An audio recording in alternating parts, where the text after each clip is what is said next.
cooking here. We'll go with it.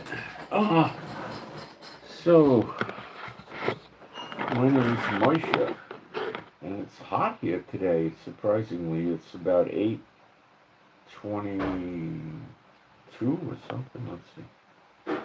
It's a little after 8 in the morning. It's about 8:22 in the morning here, and it's surprisingly hot in here. 78 degrees. There you go. And we hit 91 today. So we're hitting 91 in November. Okay. And we're going to hit 88 tomorrow. Then we're going to hit 94. No, 84. No. We're okay. Today's the worst of it.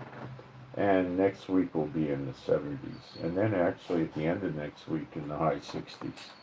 So we'll be at winter. Usually Thanksgiving-ish is when our winter should begin, right around Thanksgiving.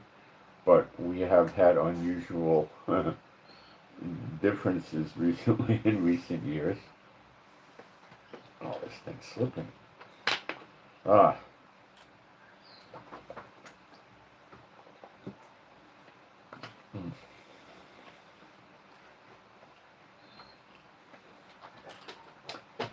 So if it's going to be the classical formula, it would be Thanksgiving time we would go into winter, and mid-February come out, or the third week of February, something like that. So what we're going to talk about today is pretty substantially serious threats against America homeland from Iran, and I'll go through how they could deliver with all the details, the pros and the cons about this, and a lot of Russian weapons in Venezuela now. And we'll talk about what's there and what we don't know if it's there or not, kind of debunk all the craziness. And then there's also implied threat coming from Russia, not direct, on America. And then we have the new mayor of New York City confirming the DOB, that America is the DOB. It should confirm it to you people. There's 8 or 9 million people living in New York City, and this guy hates Israel, and he has tremendous plans to destroy New York City, but he's going to make it look like he's doing, he's trying to help the people. He's going to, guarantee housing prices low, and, basically illegal immigrants are going to get more sanctions from him and protection from the federal government as much as he could muster. And that's going to mean more illegals will flow into New York City from other parts of the country because they'll be getting a handout. They'll be getting, in my opinion, either cheap rent or free rent. They'll be getting welfare. They'll be getting protection. They'll be getting this. They'll be getting that. And he's going to pit the New York City Police Department against the feds. He's, and that means that if it gets serious enough, the New York City Police Department isn't going to get any database help from the feds. They're not going to get any, technical analysis on weapons or evidence. And, it's going to be pretty serious. And Trump's going to take that, cutting off aid to New York. And this guy hates Israel. He's pro-Sharia law. He likes terrorists. He says sick things. And then he turns around and says, the Jews have nothing to worry about. Oh, yeah, sure. That's the setup. What's he going to say? You Jews better leave. Well, they'll leave. Well, they'll get him impeached or locked up or something. So, don't worry, everything will be okay. Oh, he won't do anything to you. Nor will the New York City police do anything to you. It's the so-called Muslim terrorist-oriented people that will be collecting in New York will do things to you. And not just you, anybody who's not one of them. infidel. So he will uh, destroy and ruin New York rather rapidly. He's going to make the public transportation system free, and I don't know what else he's going to do. He's going to wreck real estate prices. Um, he's basically a disaster. He's the only people that are going to benefit from him are not even Muslims per se. Illegal immigrant Muslims. That's who's going to benefit. You know. So he's taking what used to be a nice city at one point in time, many years ago actually, and turn it over. I mean, even in the late 60s, it was still a nice place. Even up until maybe 1970, it was still okay. That a lot of you aren't that old, but me and my friends used to run around when we were, older enough, and we would get on the subway at night and go to Greenwich Village or go here or go there. And they used to have concerts in Central Park that cost money, but you didn't have to buy a ticket because it wasn't a very big stadium and it was open air. It didn't have that many seats, maybe 600, 700. But you could just sit on the grass outside the walls of the stadium, which was not very high, and hear the concert quite well for free. We used to do that. Walk around Manhattan and look at the decorations on Christmas. We didn't have any money to buy any of that stuff, but to look at it, And, you go to Central Park Zoo, and there was a nice place, I mean, I never used to feel threatened in the 60s going around there. Neither did my grandparents or my parents. Um, Kids would do the subway by themselves. It wasn't, it was an okay, and it wasn't that expensive, believe it or not. So it deteriorated. By the time we got into the 70s, there were prostitutes walking around on the street looking for customers topless.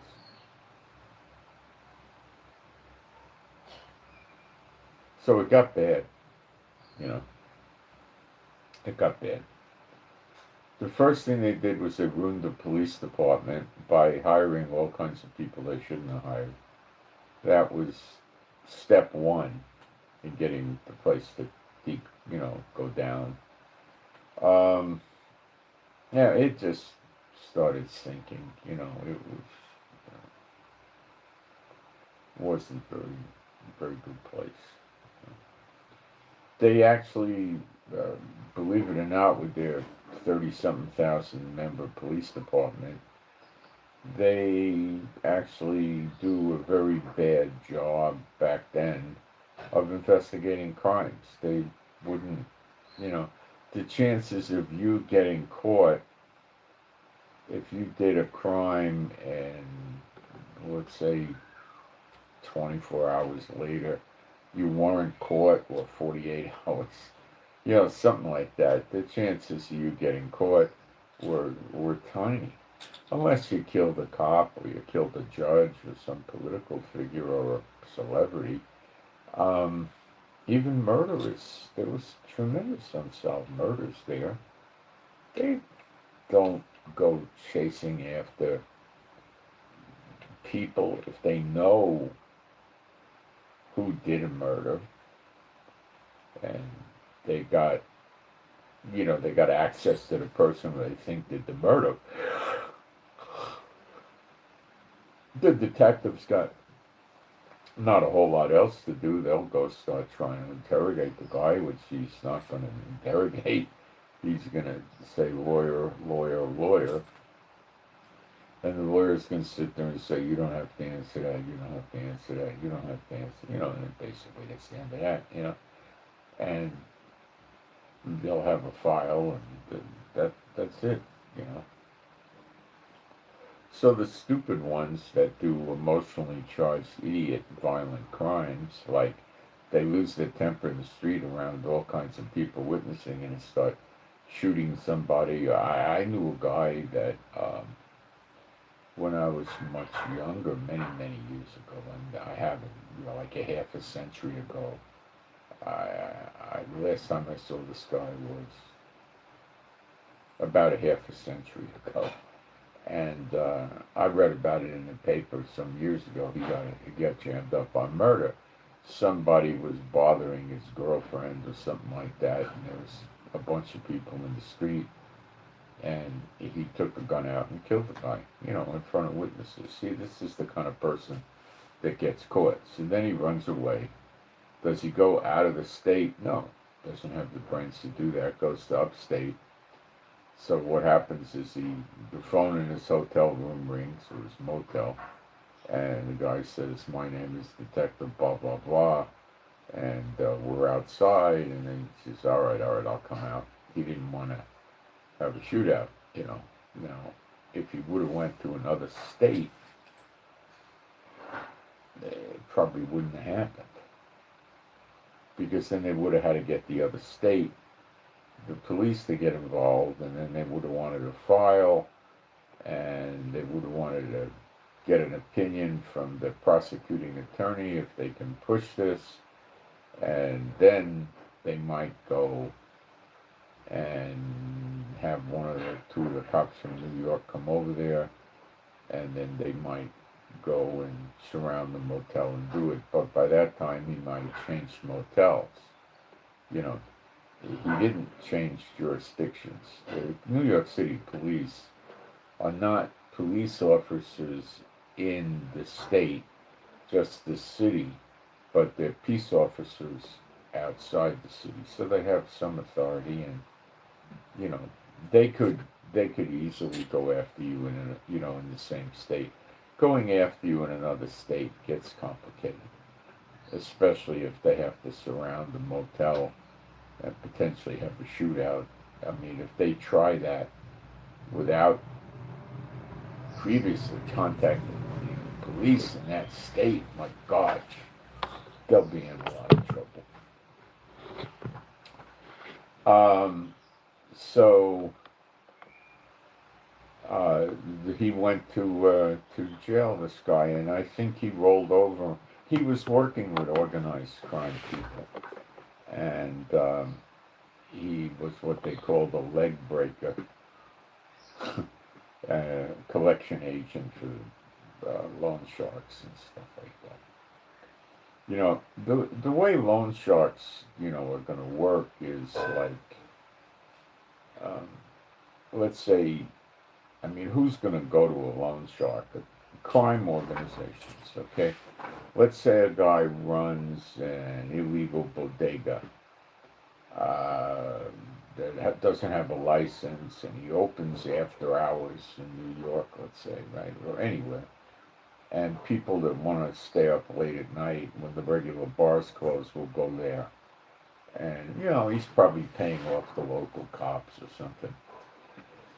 So let's say the guy needs some money because he wasn't paying his liquor bills and they cut him off if he doesn't get the money up, or maybe he can't pay the rent, or maybe he has to pay rent, or, he has to pay somebody and he needs money. So he can't go to a bank and, fill out forms that he owns an illegal bodega, and, that's like a bar, and he owns an illegal bodega, and he needs money. They're not gonna, they're gonna throw him out. They're not gonna dance that dance with him, So he goes to a loan shark. And the loan shark knows him because he's in the criminal world. And he has contacts with other criminal organizations, So he might even be paying protection to one of these crime families. Likely. So he says he needs $10,000.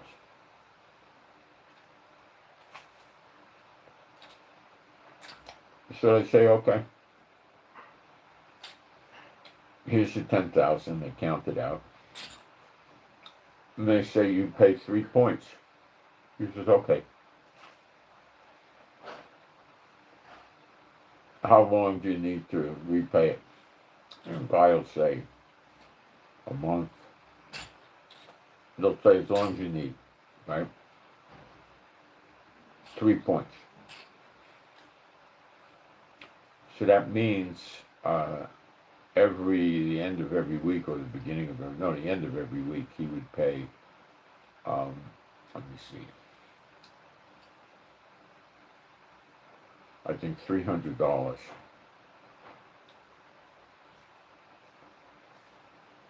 Every week the guy comes around from the loan shark, and you got to give him $300. It doesn't get applied to principal. And that goes on until you pay the $10,000 off. So, you know, if he keeps the money 10 weeks, the loan shark made $3,000 for 2.5 months, and then he gets his $10,000 back.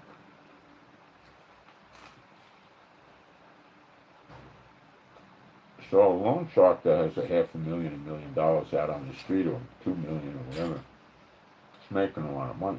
Now, so-called legitimate businesses go to loan sharks too. Something happens, they need money. Maybe a manufacturer of theirs that supplies them is in trouble.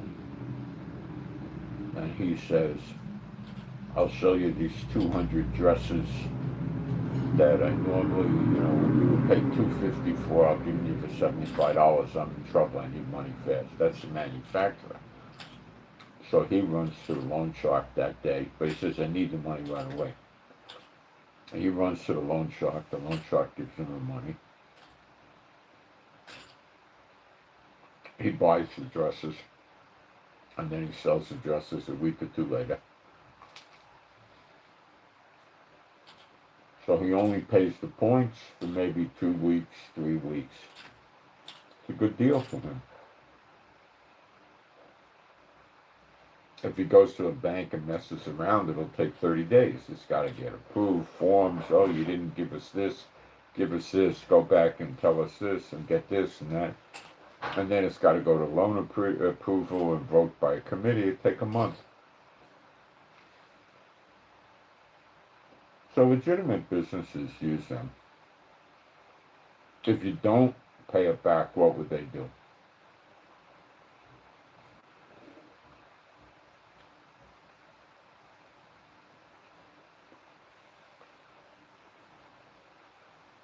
Well, if it went for months, right, and you kept making the payments, they would probably just sit down and have a cup of coffee with you and say, what's going on? And what's your plan to pay it back? And if you had a plan, they'd be happy.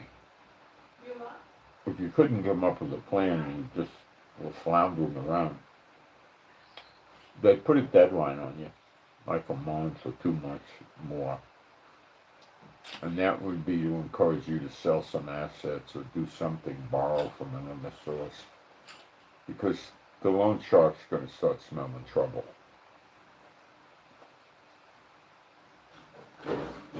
He's really looking for people that are going to pay him back in a week or 2 or 3 or 4 or something like that. That's what he's really looking for.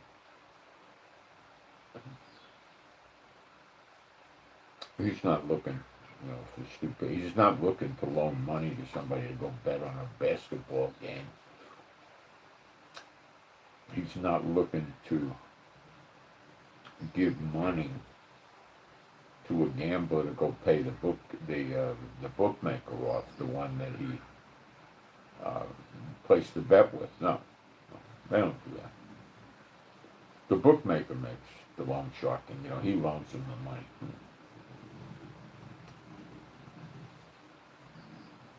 When he loses and he can't pay, they put interest on the payments till he can pay. what usually happens if the bookmakers don't pay, if the gambler doesn't pay, it's nothing. They cut him off. They tell other bookmakers he's no good. And he's probably a degenerate gambler, right? And he can't gamble. So if there's any way possible that he could find the money, he will. What the television are going to get you to think, the guy doesn't pay the money. We're going to send somebody over there, they're going to hang him off the roof by his feet, they're going to hit him with pipes, they're going to cut him, they're going to beat him up, they're going to, they can't go around doing stuff like that because the cops will freak out.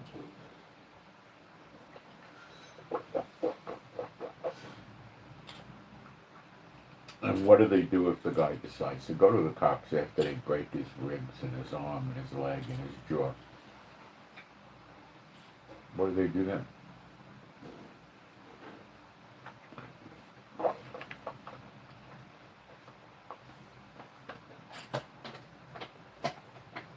If the cops are corrupted or something like that, they're going to want 25, 50,000, 100,000, depending, maybe more, maybe 250,000 to make it go away. They're not going to, so then he's going to lose a lot of money. But he might not be able to make it go away. And then they're going to arrest the guys that did the beating. Or they're going to go to the, it's going to be in the bookmaker will deny it, will say, I didn't do it, he's going to be under a lot of pressure. They don't want it. So, generally, with the guy alone, he gets blocked out. They might call him up and threaten him. They might send a guy to his house to threaten him or something, but they're not going to really do anything. They can't stay in business if they do. But you got to understand, they're dealing with people that are known to the underworld, to the criminal gangs, to the families, to the cartels. Well, usually the cartels have their own money sources, but they're known. So if these people go bad on a bookmaker, I'm on a loan shark, they're going to be, cut out from all their friends, and it doesn't work. So they don't have that many people that go bad. The ones that go bad are the bookmakers, the bets. And they generally are going to be, like I said, they're not going to do anything. They'll threaten the guy on the phone or go to his house, and but they're not going to do anything. They can't. They're not going to go kill the guy. Maybe in the 20s with Al Capone, in the 30s, in those days where the corruption was incredible, maybe they actually did go beat people up and kill people who didn't pay. But it's not something they like to do. You do it 5 times in a year, the cops are going to wiretap the guy. Should have surveillances on him off and on. Victims are going to be offered witness protection. You know, the guy's in a lot of trouble. You know, he's can't get around like that.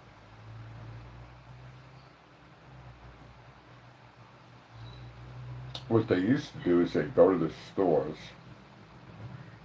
and they would tell them in New York there was security service, okay? And they'll protect their store. They would charge like $3 a month. It basically was the local crime family. And they had like a salesman guy that was one of the crime family. He'd be coming around. And if you wouldn't pay him, what do you know? You'd have a broken window. Then he'd come around and say, if you were paying us, we'd make sure this wouldn't happen because people would be afraid to break your window. They know that they'd have to deal with us if they did that. You know, and we're not nice guys. So that's how they do it.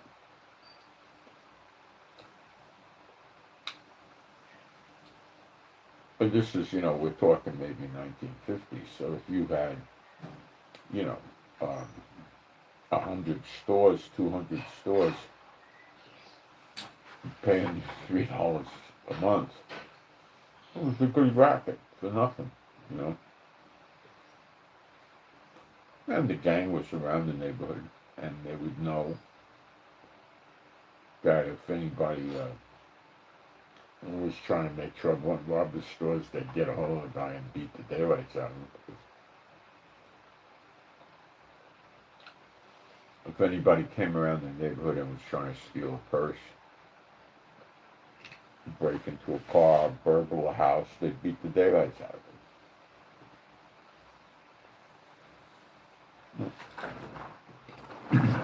It's like that today to some extent, in some neighborhoods.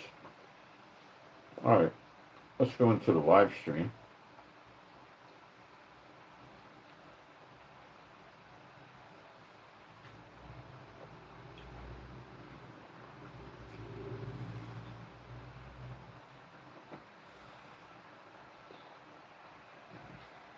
Want to see how my picture and sound is.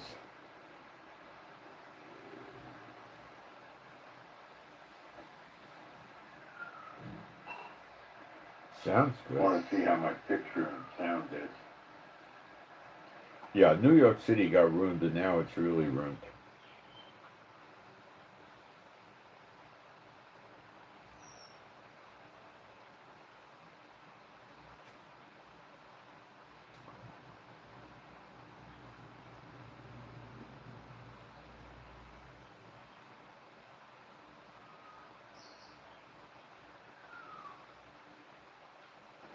What this mayor wants to do, he asked the question about MAGA and all that.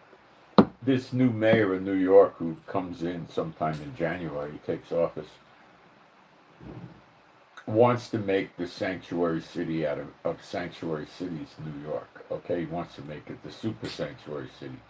He doesn't want the police being able to come into any city property or jurisdiction or whatever, you know. He doesn't want them being able to operate in his city, homeland security and stuff like that. So the police won't help. Okay, he can control the police. He just tells the police, don't help the feds. Then the feds are going to say they're not going to help the police. Can he take the FBI and Homeland Security and tell them they got to close their offices and leave New York? No, he can't do anything like that. But can he tell them they don't have the right to come in and, you know, identify illegal aliens and deport them? No. All he could really do in reality is stop any cooperation between the city and the federal government. And that means the federal government will stop all the aid coming into New York City. And Trump already was talking like that. And there's so many people on welfare in New York City. They're right now probably on 4th generation welfare. Okay. back in the 70s, they were on second generation. They might be on fifth generation. Okay, these are people that have no chance. I mean, mommy, daddy, grandma, grandpa, great-grandpa, great-grandma never worked, ever. Never really bothered finishing school. They just stay on welfare. And they do street crimes. I mean, yeah, some people can get on welfare and go to, some business and say, hey, I'll work for you off the books. Instead of paying 15 an hour, give me 8, or 10 or whatever. So he works for the guy, and he just puts the cash in his pocket. And welfare people have no idea what he did. There's people like that. And there's other people that will sell dope, work for criminals, work for the cartels, stuff like that. All right. But there's a lot of people that are not going to get the aid that he's able to give out to people is going to diminish in New York tremendously, because Trump knows it's going to go to the illegals, not to the people that need it. That's how it works. And it's a Muslim takeover. Don't think it's anything but, okay? That's all it is. And Trump's aware of that. I'm going to put some posts up very quickly in the live stream. And we'll talk about it more in a minute, but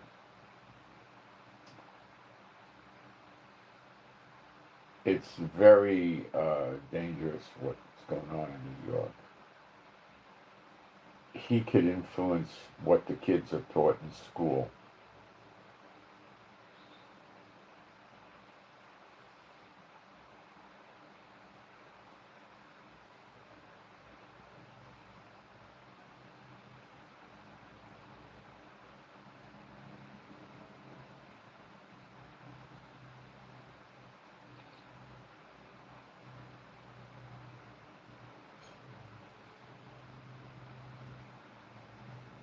You can imagine what he'll be teaching the kids.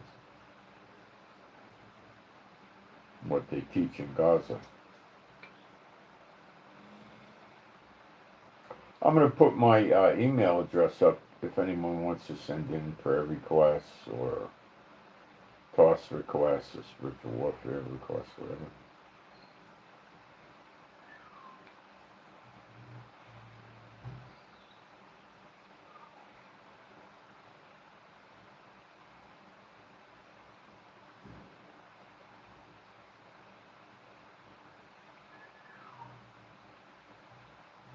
Oh, I gotta type that.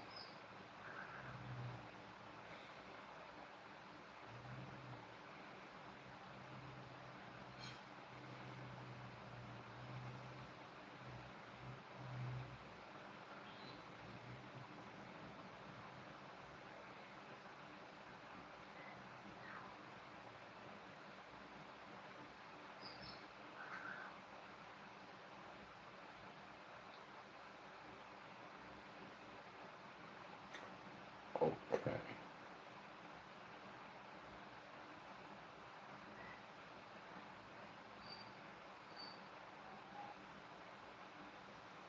All right.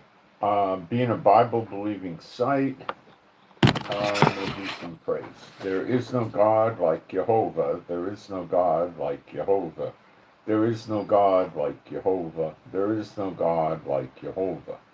There is no God like Jehovah. There is no God like Jehovah. There is no God like Jehovah. There is no Messiah like Yeshua. There is no Messiah like Yeshua. There is no Messiah like Yeshua. There is no Messiah like Yeshua. There is no Messiah like Yeshua. There is no Messiah like Yeshua. There is no Messiah like Yeshua. All right. So what's going on with Venezuela? That is rather important. First thing we should talk about is the Gerald Ford aircraft carrier has left the Mediterranean and entered the Atlantic Ocean yesterday. So it's chugging along as quick as it can to get to Venezuela now. And it's probably, excuse me, just to take a rough cut, 25, they say knots, or, let's just say 25 miles an hour. So that means it takes 4 hours to do 100 miles. So it goes about 600 miles a day, right? Did I do that right? Yeah. So it's got a few days to go. And then it's going to be, with its escort vessels, however many, I mean, it's going to be at least 2, it's going to be around Venezuela. That would be what we would say in theater, what the military would say in theater.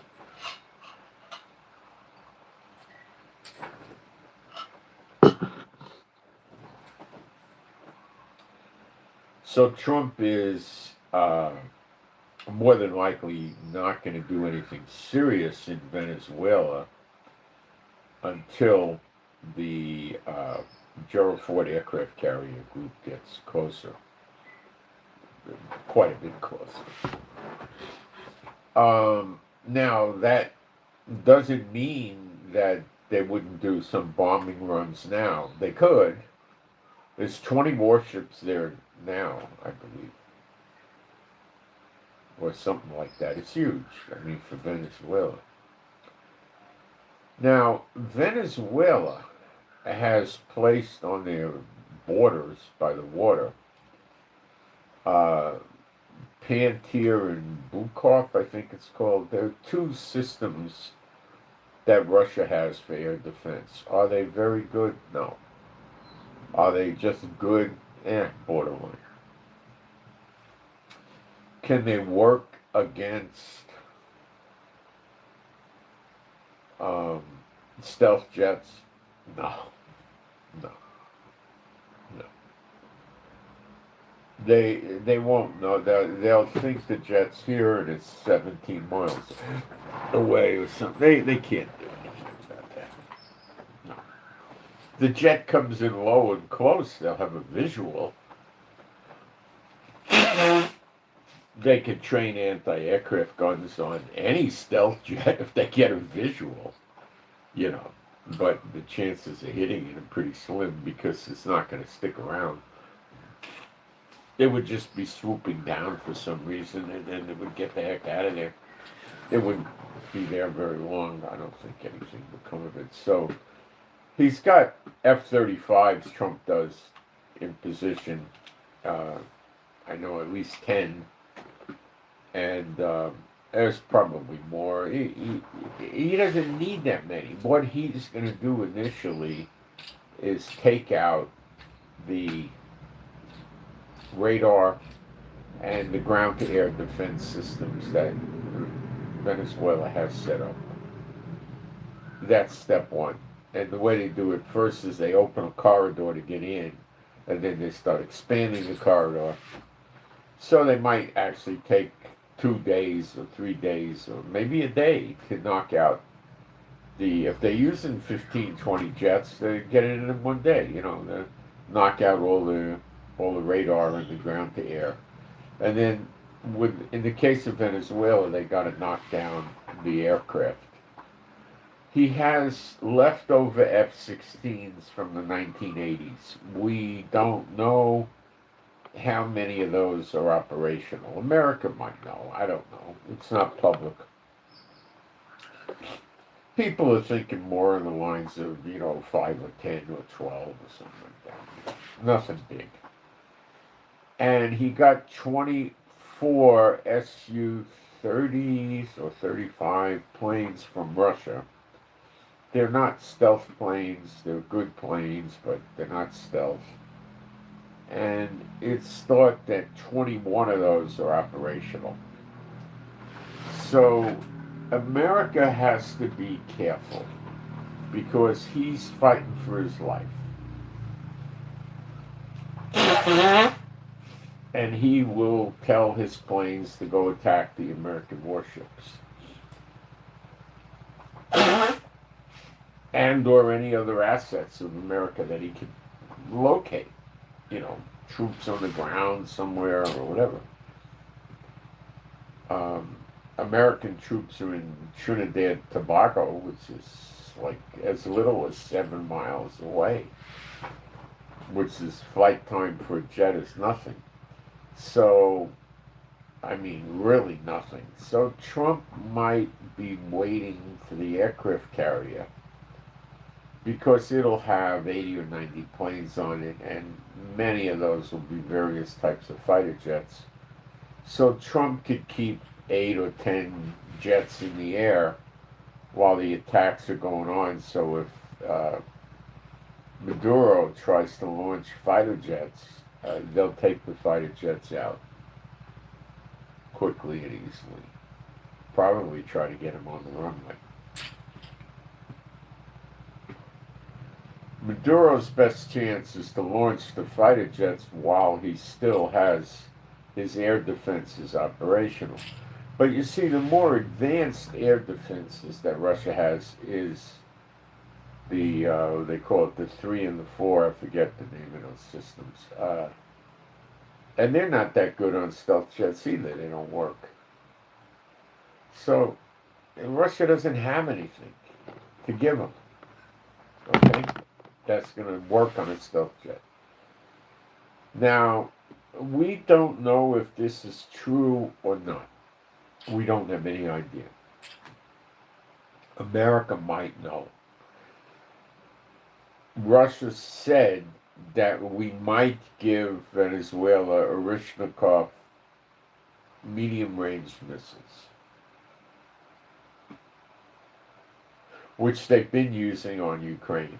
And they get some hits into Ukraine.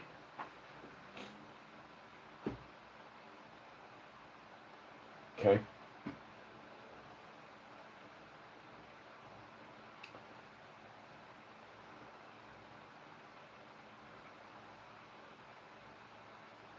Now, he could use those and get, I think, well into Florida as a minimum. He might be able to get deeper. He might be able to get up to Georgia. He might be able to go other places. I'm not sure.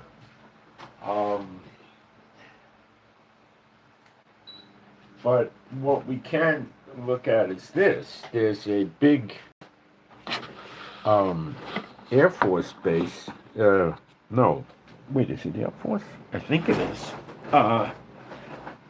In the Gulf area, upper Florida, and it cuts over to the Gulf over there, where it right about where it turns over. There's an Air Force base there. They used to keep the F-22 Raptors there. And there's a large naval base in Jacksonville on the coast, the Atlantic coast, and it's really large. It's big. Now there got to be other stuff in, you know, like Tampa and Miami, and I don't know exactly what they got, but they got to have stuff down there. So, you know, if he does have these missiles, Putin is going to tell him, don't be blowing up apartment complexes, hit military sites. You know, that would go, I think, 99%. Now, maybe this didn't happen. Why? Because Putin doesn't want to see Trump give Tomahawks to Ukraine. But that's so the logic there is, if I give Orishnikovs to Venezuela, Trump's going to give tomahawks to Ukraine.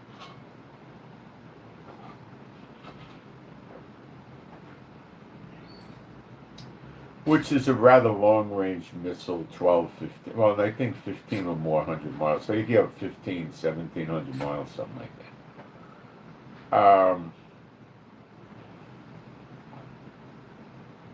It's not an intercontinental ballistic missile, you know. So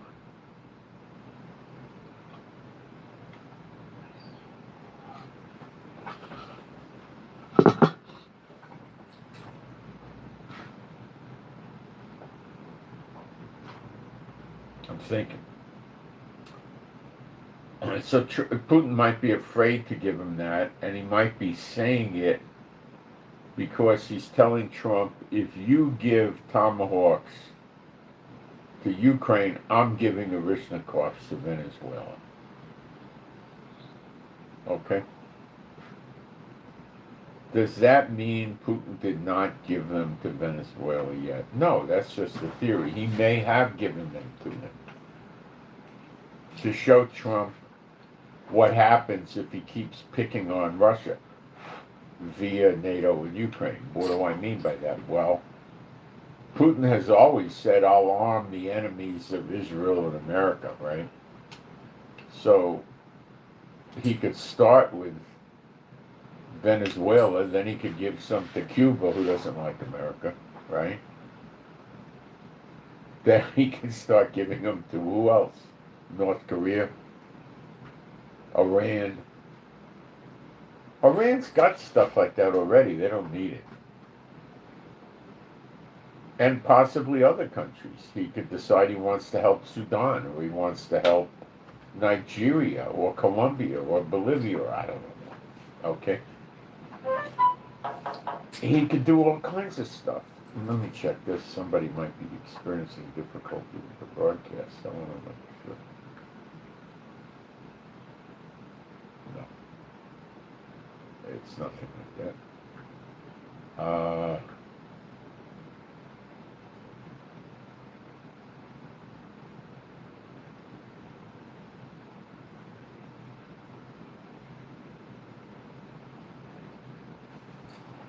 Okay. So the consensus is there's no hard confirmed anything that tells us that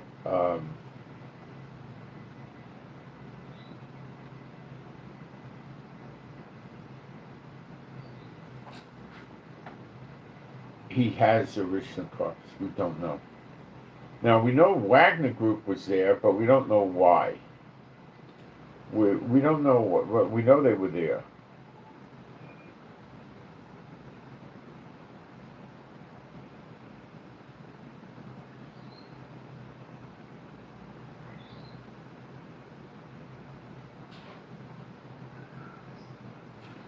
We don't know when.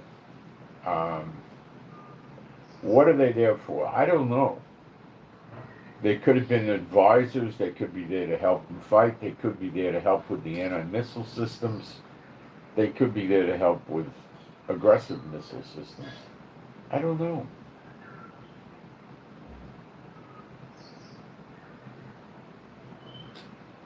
We don't know, you know. This is the problem. We don't know.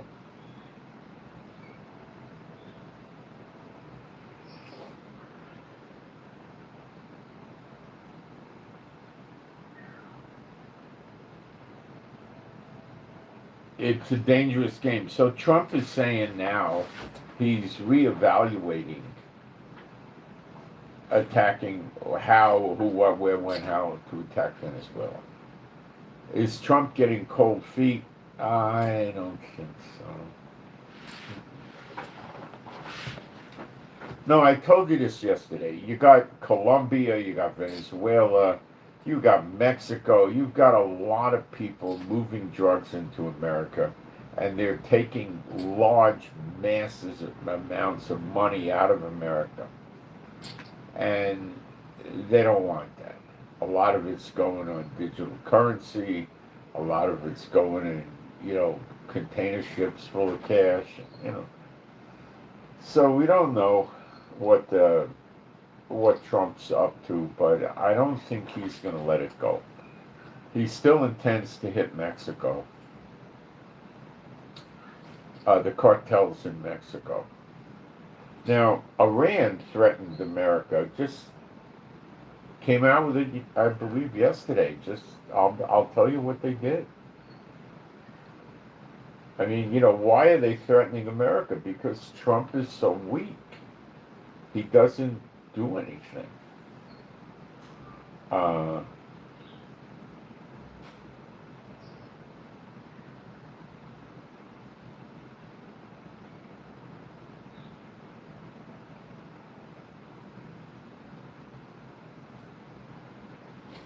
right.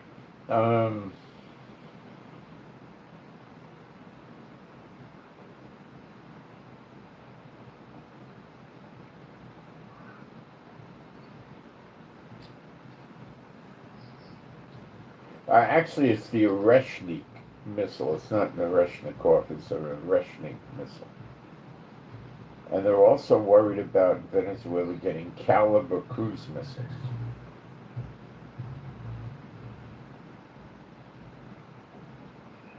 Now, we don't know if they actually got them. We don't know that.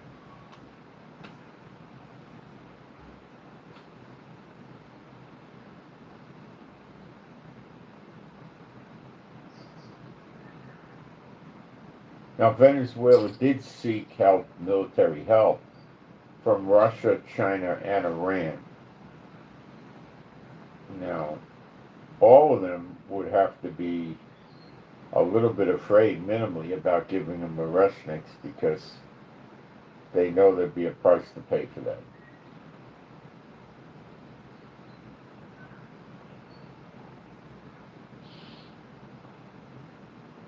Giving them defensive systems like anti-aircraft things to take down missiles and that is way considered less offensive and less inflammatory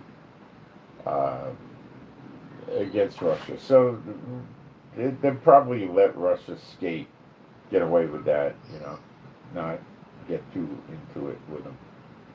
But the offensive stuff to be used. See, if Venezuela had an enemy, let's say Colombia, just making this up, it's not applicable, and they gave Venezuelan Oreshnik missiles, said you could use them against Colombia, America's not going to get terribly bent out of shape about that. But if they start, but that's not it. You see, the enemy here is not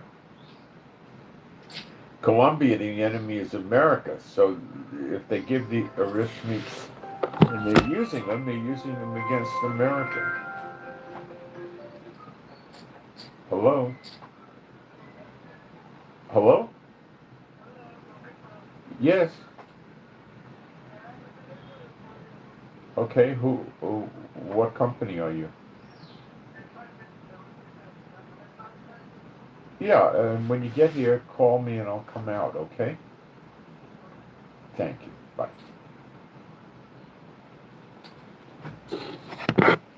Okay.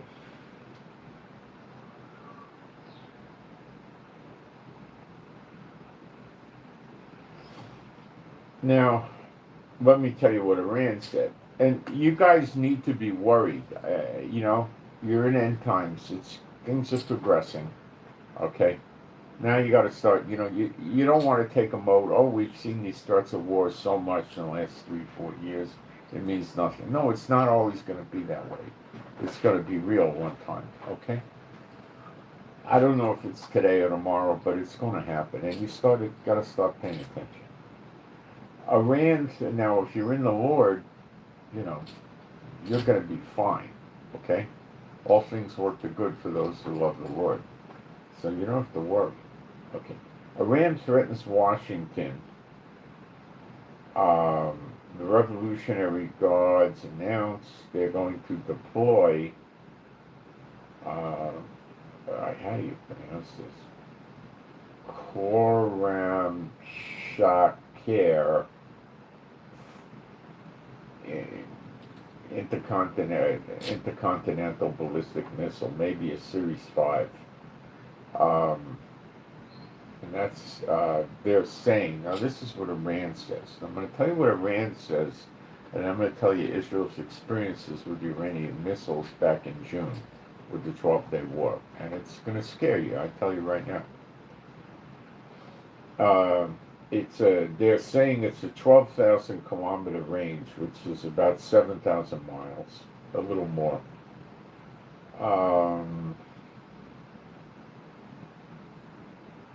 It's the Khorram Sha'ar 5 missile.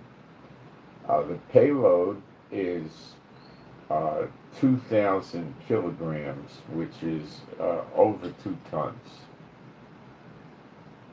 Or about 2 tons. About 4,000 pounds. Now that would blow up more than one city block. Okay?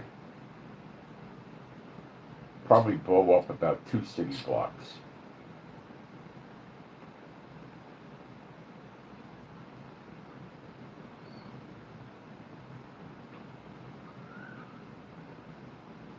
It's supposed to be, it goes at Mach 16.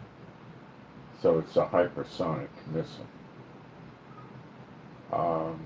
Now, that means that it would cover crossing the ocean. You know, it's not going to be 5 minutes, but it's maybe going to be an hour or something like that. Now, the problems run like this.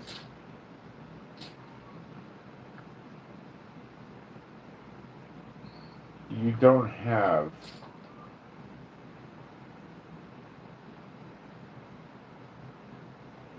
bomb shelters in America. Like in Israel, it's illegal to have a house without a bomb shelter. I actually got 2 of them.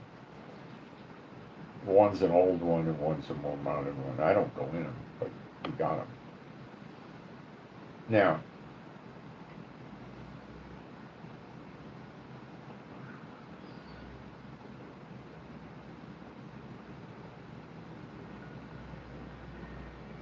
during the 12-day war, they were shooting long-range missiles at us from Iran. It's like 1,000, 1,200 miles.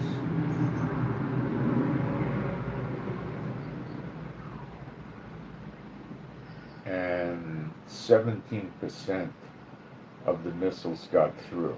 The accuracy wasn't so deadly, but they were getting roughly where they wanted to go, I guess. Not exactly. Roughly, very roughly, but they were getting through. And we had the following missile defense systems: the THAAD, the big American one, David Sling, the Arrow, and the Iron Dome. Plus, we had aircraft and helicopters trying to shoot these things down.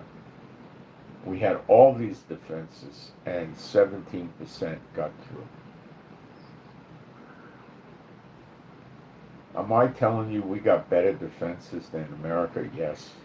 We're very small. We're like Rhode Island, and we have tons of anti-missile systems all over the place. America is a huge place. Now, Iran did say they were going to hit Washington, D.C. That's rather consistent with Revelation 18. If they do it, and the Lord doesn't do it. But now, the Lord may do it. I don't know. I can't tell you that won't happen because God's going to do it, first. I don't know. Maybe they'll do it first. Maybe they'll never do it. Maybe their missile can't reach America. Maybe it can. Maybe it this, maybe that. I don't know. We don't know. Were they able to reach Israel at about 1,200 miles with those missiles and get through all 4 layers, plus the helicopters and the jets trying to shoot it down? Plus it trying to get taken down and passing over other countries on the way to Israel? All of this? and 17% of the missiles got through. And that was back in June, and they've been working on the missiles, and they may have improved them. Are you worried yet? To the Jew first, then the Goyim, the heathen. So it starts with the Jews, the good and the bad. So we're getting to the point where Israel's not going to keep being under attack forever. There's nobody attacking us now. And the same for going on 4 weeks. So it may be shifting to the point now where the bad stuff is starting to happen to the nations, the Goyim, the heathen. I don't know. Is Iran just barking at the moon? Maybe. Maybe. But I'm keep telling you, 17% of their missiles got through our defenses, which are way more concentrated and way higher than what America's going to have. And they may not hit Washington, D.C. Well, they probably would try that. They may hit some other place.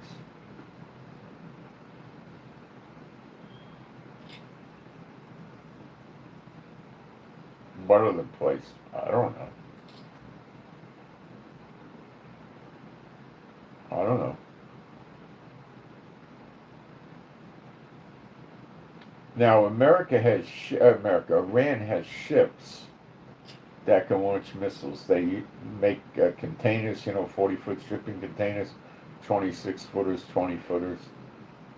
They put a missile launcher or two, if they can fit it inside a container, and then they press a button and the roof opens up to the container, the missile launcher pops up with the missile, and it does a launch out of the container. Now, could they put a big missile like that on a container? I have no idea.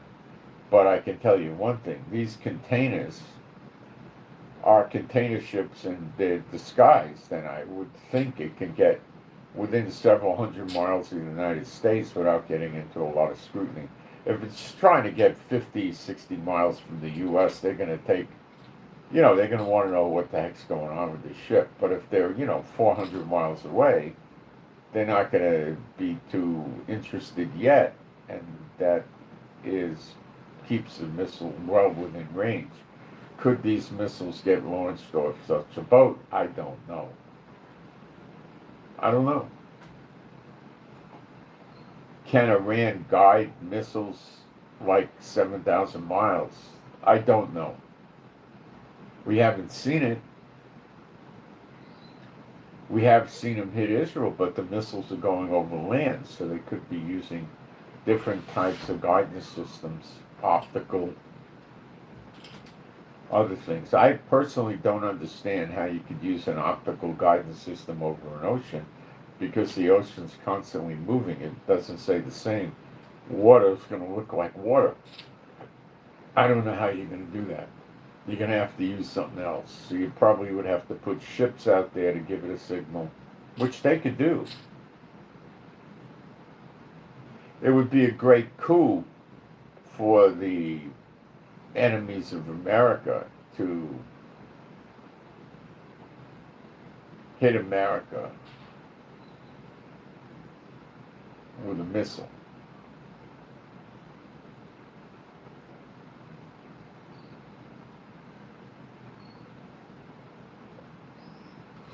Especially if the missile came from Iran.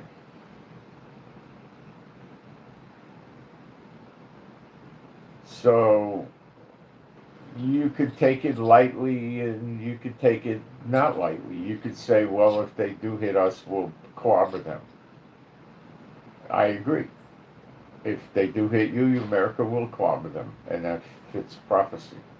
Jeremiah 49, Elam is that, which is Iraq. Speaking of Iraq, there's been many reports that Iran has, in recent weeks, been heavily arming Iraq.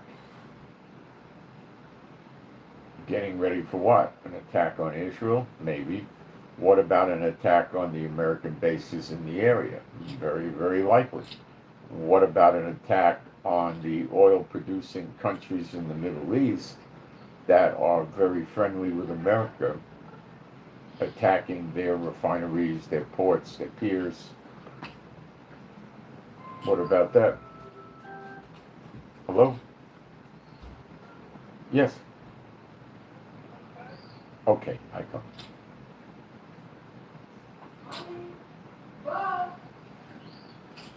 So it's very, very, very concerning. It may or may not be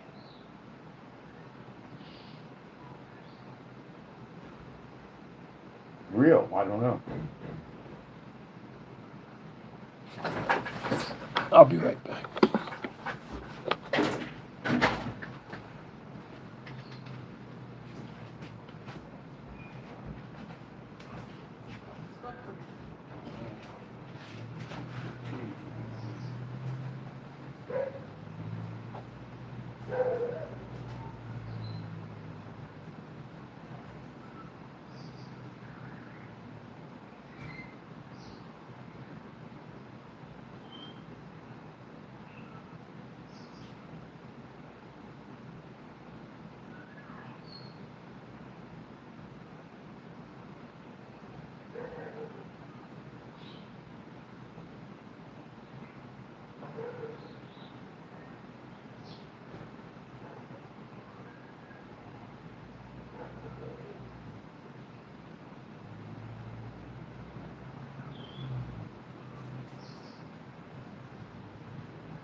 Yeah.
So I would take it seriously and be concerned about this because we don't know.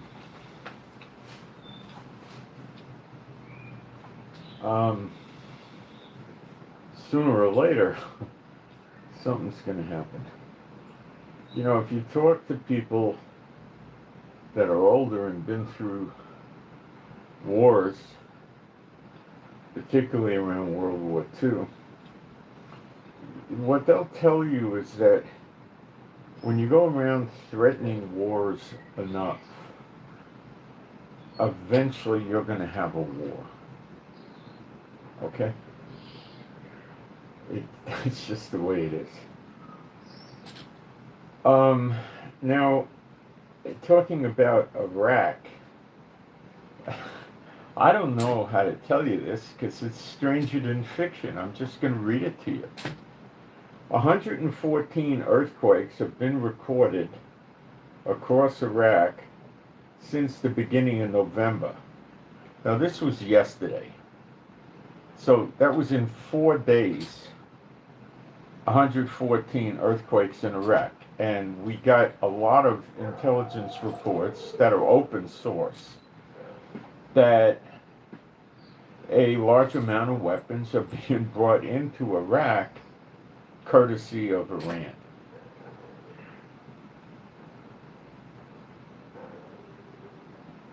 So,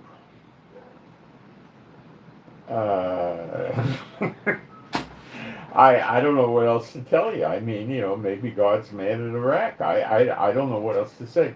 Iraq is, according to some historians and, you know, cartographers, historical cartographers, map makers, you know, historical.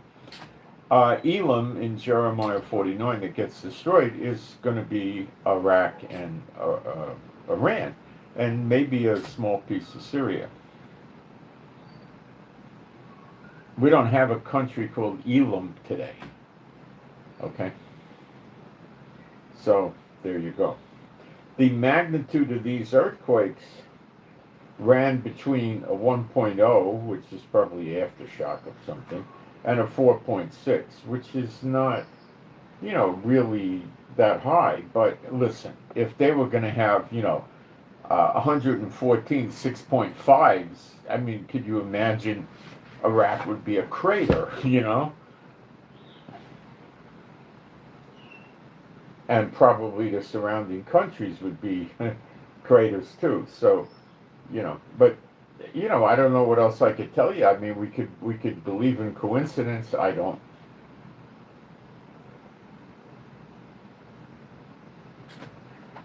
Now, America has another problem. Oh, you got the food stamp problem, and that's not going away. Okay, but we got other problems in America, or America got other problems as a result of the shutdown and the not funding. The air traffic controllers are consistently, they're mad. And their response to this, their reaction to what's going on, is to phone in sick and not show up for work, take vacation, whatever. And there's thousands of flights daily that are postponed or not going off. Now, this, you got to understand that our air traffic control is used for civilian flights like United Airlines and Delta. Yes, of course. But what about product being brought into America on planes, like food? Machine parts essential for industry that come in on aircraft. Well, aircraft, FAA air traffic controllers are needed for that also. You understand?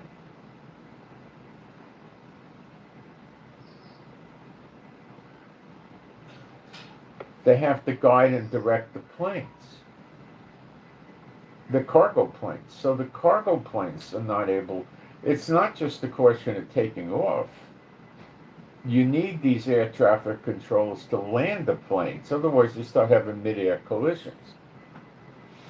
Can America take some of their military air traffic controllers and use them to control civilian airports? Yes, Reagan did that when the air traffic controllers went on strike. That's a long time ago. I'm old.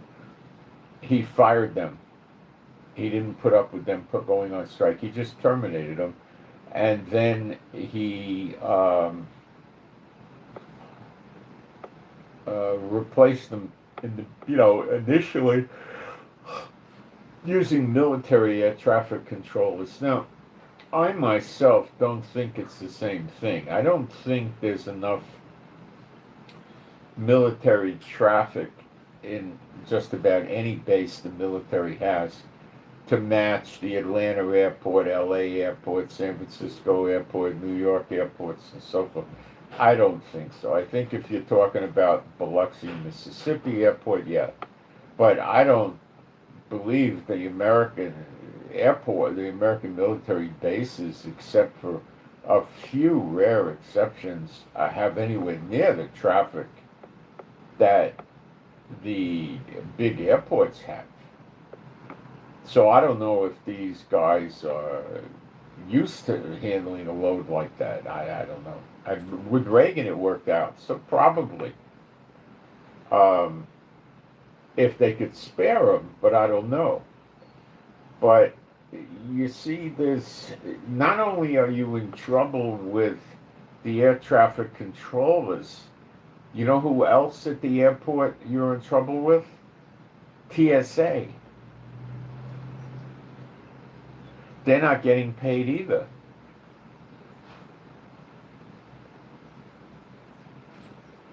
Customs and Immigration, they might fall under law enforcement and they're getting paid. TSA probably doesn't. TSA, what do? I mean, are they really law enforcement? They sit inside airports. They don't really do anything. They don't arrest, as far as I know. They have a few, I think, that could arrest people. They have a few that can carry a gun. I don't know what they got going on, but they're at risk too. So I don't think they're treated the same way as the park police or an FBI agent or anything. I think those people are probably getting paid. Well, let's find out. Let's check. I think we can get an answer to that quickly. Are federal law enforcement officers being paid during the shutdown?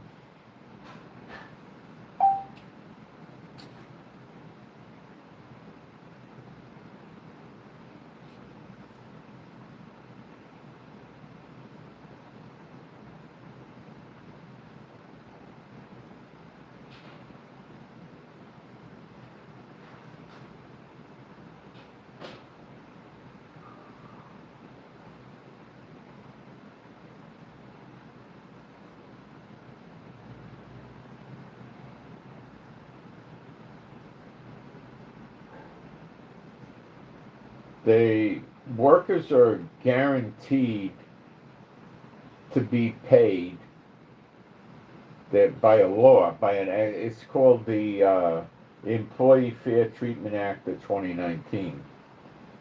So the law requires all the back pay to be paid once the shutdown's over.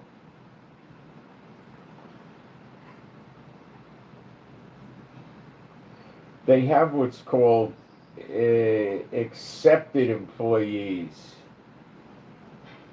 These are those whose work is considered essential for life, property, or national security, which often covers many federal law enforcement roles. It didn't say all. Employees who work during a shutdown that are not paid immediately still accumulate the pay and premiums. The delay is a cash flow issue, not an elimination of pay. Now, some federal law enforcement officers, for example, under the Department of Homeland Security, U.S. Customs and Border Protection, U.S. Immigration and Customs Enforcement umbrella, are being paid during the shutdown, according to recent reports. So that's real serious law enforcement. Those are real law enforcement people. TSA is another animal. Department of Homeland Security announced that more than 70,000 law enforcement officers, including CBP, Customs and Border Protection, Border Patrol, I guess, ICE, Immigration, Customs Enforcement, the United States Secret Service, and Air Marshals, they still have those, will receive a super check that covers shutdown days already worked and the next pay period. I'm not sure when they'll ever get that. I don't know. A Reuters report noted internal emails confirming that ICE and CBP staff were told they would be paid during the shutdown. Okay. At the same time, for many law enforcement and essential workers in other agencies or in support roles, the standard rule still holds. They are required to work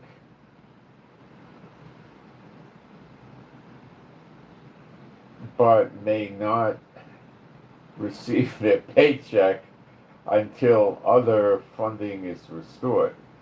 So it's not all the law enforcement people.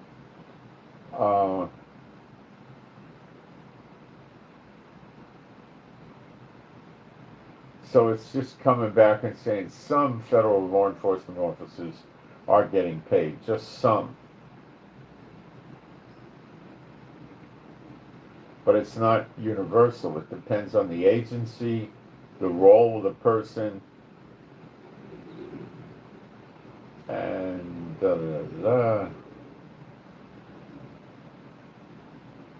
So the TSA may very well not be getting paid.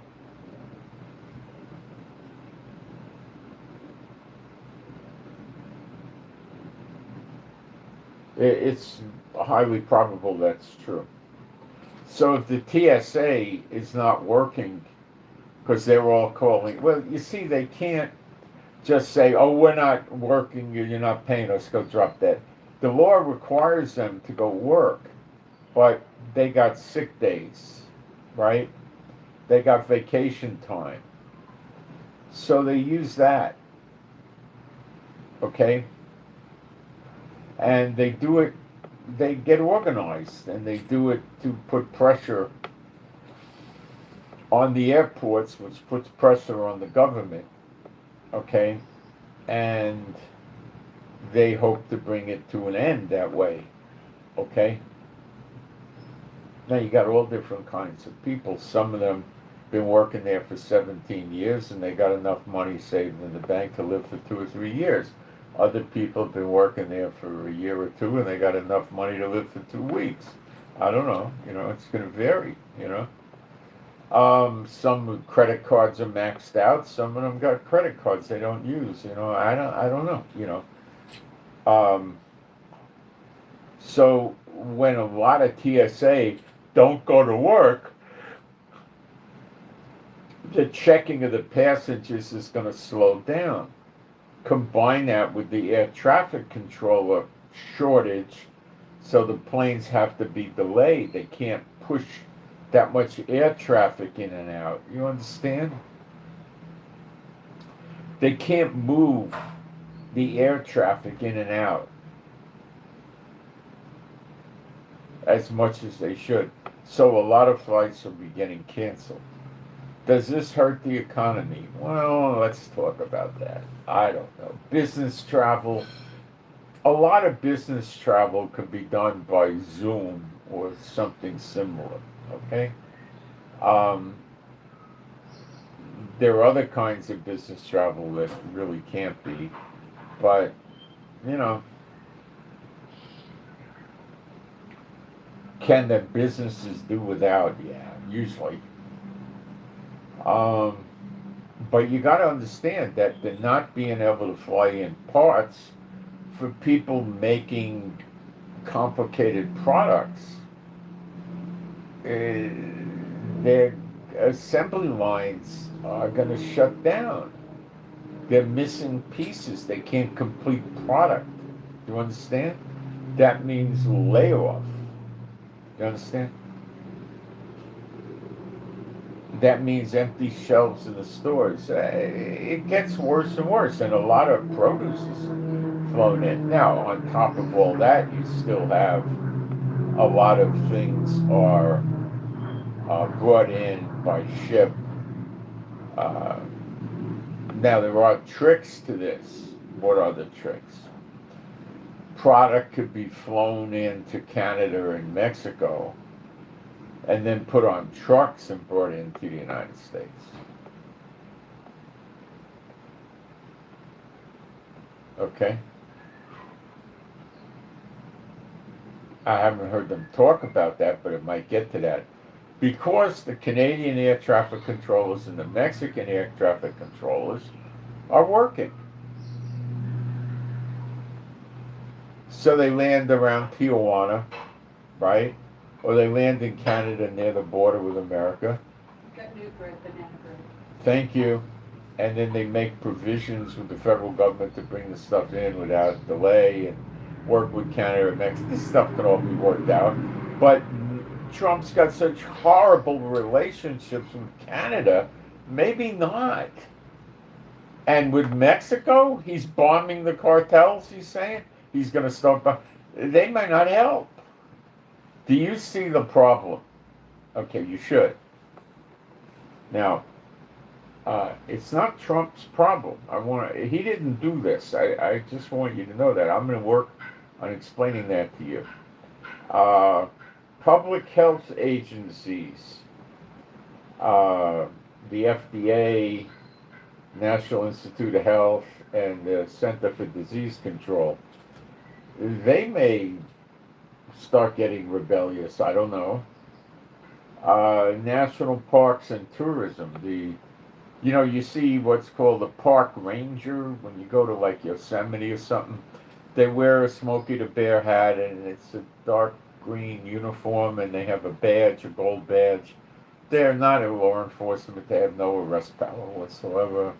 If they see anything, they got to call the parks police. They're law enforcement. They have arrest power. So these people are probably not getting paid because they're not considered essential.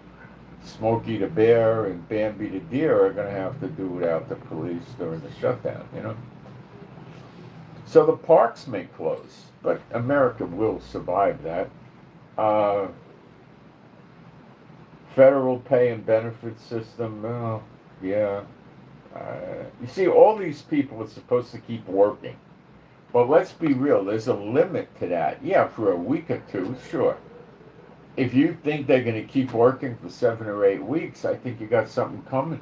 You're going to start hearing, we're not starving. We got to go get jobs. The Democrats want this, and I'll tell you why. But who else is at risk? American data releases, the Labor Department, the Census, the Commerce Department, defense readiness. There's a lot of civilians that work for the military.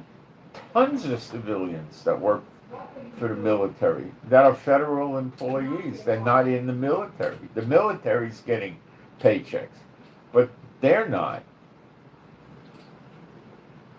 Like a little dog is not bothering you.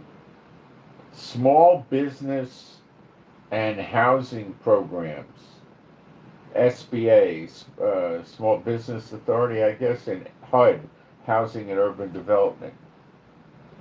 That's gonna not be nice. And you got Social Security, all that, and then you got the,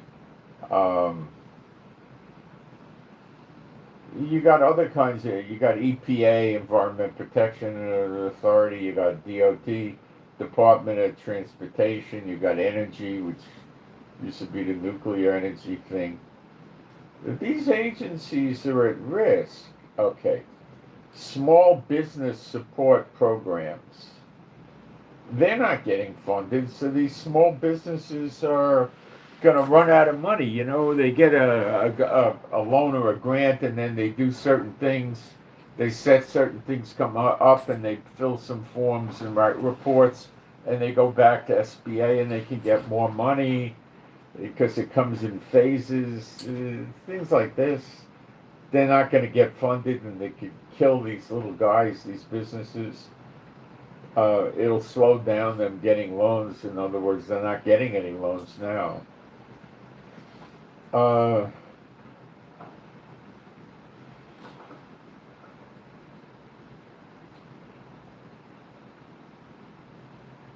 Education aid, so you know they get money to kids go to school. They get a free lunch program for poor kids.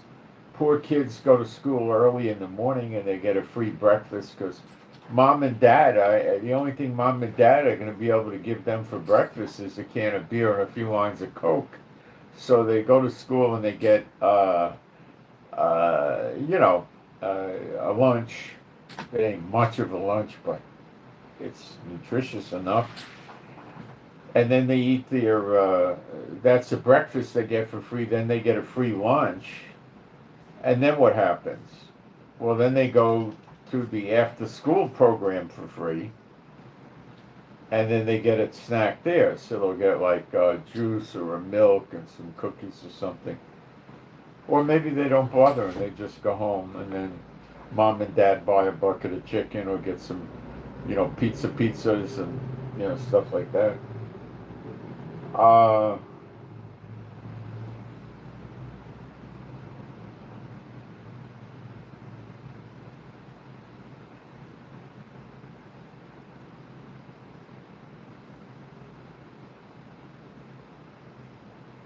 See, if it goes long enough, people are going to be forced to go to work someplace else.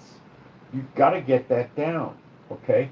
And what are you going to do? Put them in jail because they had no money to buy food?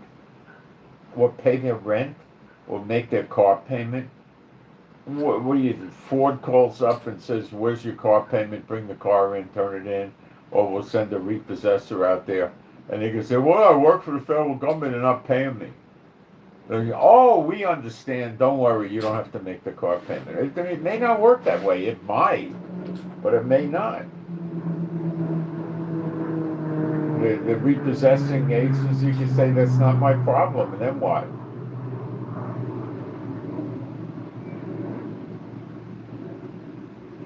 Trump could probably attempt and generate an executive order. Thou shalt not repossess cars or foreclose on houses or sue for people that work for the Fed that are affected by the shutdown. They can't pay their credit card bills, their rent, the utility bills, blah, blah, blah. You have to wait. He could do that, and he probably would do that, and that would get the load off the people. But now you're transferring the load to the electric company, the water company, and the other people, the banks and the car lenders, and they're not getting their cash flow. You see how it works? Okay.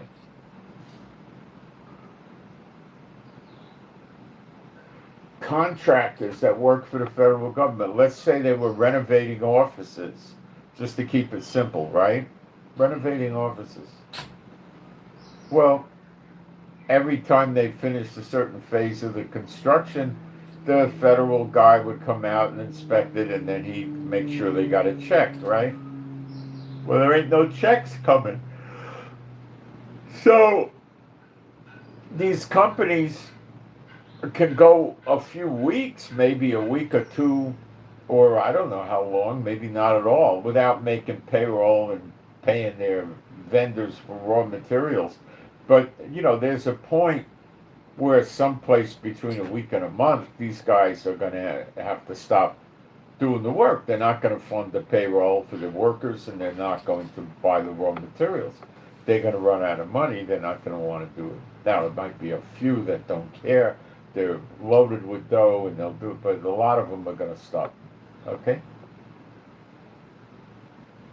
A lot of them are getting the job from minority programs and stuff like that. They're not well heeled. They're going to stop doing the work. They could do a good job when they're working, but if you're not paying them, they can't pay their workers. They can't buy the raw materials. They don't have $11 million cash flow money laying around to do it with, so they're going to have to stop. Now, America buys weapons like Tomahawk missiles, artillery shells, bullets, you get the idea, from civilians. They're buying this stuff all the time. Now, if they're not getting money in the federal government can't pay them money, why are these ammunition manufacturing companies going to continue making the money and giving it to the Fed when they need money themselves? Again, they got to pay their bills.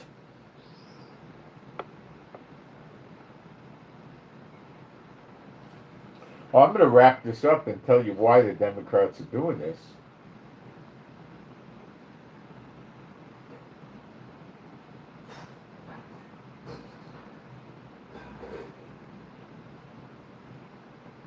Why? Oh, this is why. Well, before we say that, do that. There's something very interesting. I'll read this to you. The U.S. Department of Agriculture, the USDA, they're the ones that run the food stamp program, by the way. The U.S. Department of Agriculture grows nothing. The Food and Drug Administration doesn't make drugs or grow food or give you food. The Department of Education doesn't teach anything. The Department of Commerce doesn't buy anything. You're getting the idea. It's just a joke. But they're warning Texas stores against offering special discounts or treatment to shoppers using supplemental nutrition assistance program benefits. It's hard for me to understand this, but I think they're saying that you can't make things special. I think the SNAP people don't have any money, so the stores are giving them a discount if they pay with cash. But it makes it. Let me look at this. Let's research this. Well, let me get a better explanation of what's actually going on here. Because this is just not, whoever wrote the story is not very clear. I see this a lot. It's like reporters are kind of fuzzy in the brain.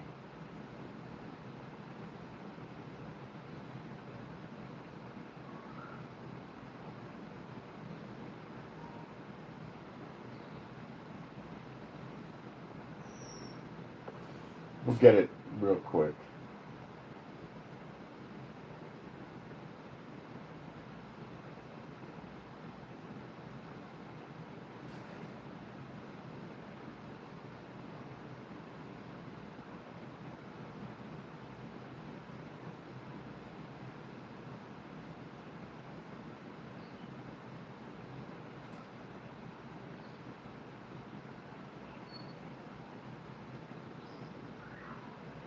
They were told the stores have to abide by equal treatment rule.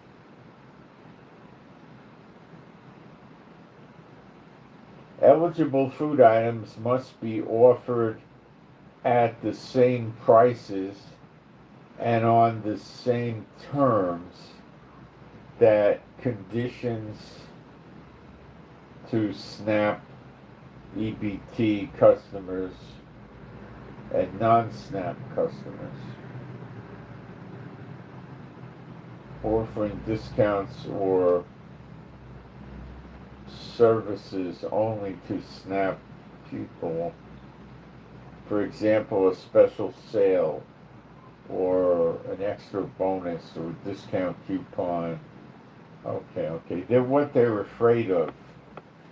This is not the shutdown so much at all. What they're afraid of is that the people in the stores giving special situations to people with an EBT card on the food stamp program. Because what they could do is they could say, for every $75 of meat that you buy, you get a 6-pack of Budweiser for free. And they're not supposed to get alcohol, on the card or something. Yeah, things like this. You get enough discount, you could buy your booze. I don't know. It doesn't seem to be highly related to the shutdown. I think it's something that just probably happened last week, and they're just telling the stores to cut it out. And the U.S. Department of Agriculture, believe it or not, has special agents. Yep. They carry a pistol, they have credentials, look like FBI credentials in a way, kind of, and they have a gold badge, and they get trained at down in the other place, down in Georgia. And they have a secretary to like executives and, big shots, and they investigate food stamp fraud and schemes on the part of counterfeiters, stores, things like that, right? And things like this, stores offering special incentives and deals and messing around with things, they get involved with that. That's pretty much what they do. They also investigate loans to farmers that are fraudulent, or they think they're fraudulent, or grants and gifts to farmers that could be done in a fraudulent way. Things like that. Are they well-trained criminal investigators? Reasonably well, yeah. Yeah. Is it a dangerous job being a special agent in the USDA? Believe it or not, it can be.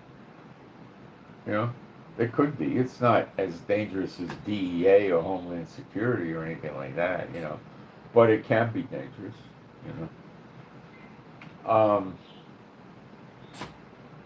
Yeah, they got stuff that, I've learned. They got stuff in law enforcement people have no idea. They got special agents in the Bureau of Indian Affairs. Did you even know they have a Bureau of Indian Affairs? If you're a registered Indian, from your name is listed as a North American Indian, or they consider you a North American Indian, even if you don't live on a reservation, or you do live on a reservation and you get caught up in some police situation and you complain that you're being discriminated against because you're a North American Indian, they send a special agent out there. And frequently these guys are lawyers. These are guys that are Indians, okay? Now, could you apply for the job as a non-Indian? And they probably wouldn't hire you because you wouldn't be familiar with the customs and the traditions and the different tribes. What they're looking for is somebody that grew up on a reservation, and they would take, so a lot of them are lawyers. And the police will tell you they're very fair.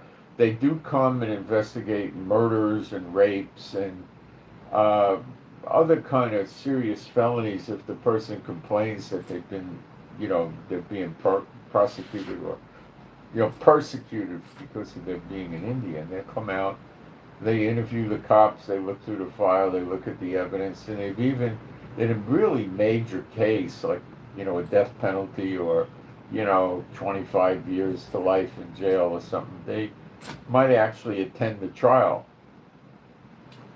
They probably would introduce themselves to the judge. Hello, judge, my name is, and show their credentials. I just want to let you know that I'll be attending the trial because we've done an investigation, And that's a nice, gentle way of telling the judge, we got eyes on you, judge, you better play straight, And the judge don't want any part of that because that's the Fed, and the Fed could jam the judge up pretty bad if the Fed makes a complaint. Judges are in something like the Bar Association for judges. Bar Association is for lawyers, and to be a judge, you got to be a lawyer, but it's a different association. If they get a letter from a special agent or a phone call in the federal, a law enforcement special agent in the federal government from any agency, they're going to really pay attention to it big time. Oh yeah. Oh, they're not going to shine it on. They're going to jump all over it. So, they got all these crazy federal agents out there. You have no idea. I mean, there's so many of them. I don't understand. It never used to be like that in the 60s and the 50s. In the 60s, they had 1,800 FBI agents. What, they got 18,000 now? See, and all of them got to have something to do. And they got to turn arrests, they can't get anywhere. And now comes the private prisons where they pay prisoners, get paid like, I don't know, maybe if out on the street, if you're getting $10 an hour, they get $2 maybe.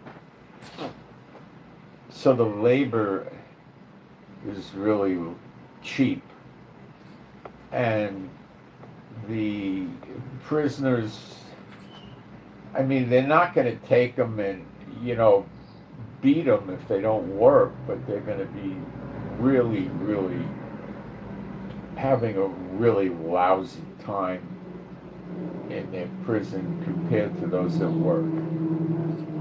Okay, they could get them transferred to a very harsh prison. If you're in a maximum security prison, you might, if it's really a bad prison for really bad people, you're not going to work. But I mean, even in Alcatraz, when it was open, they worked.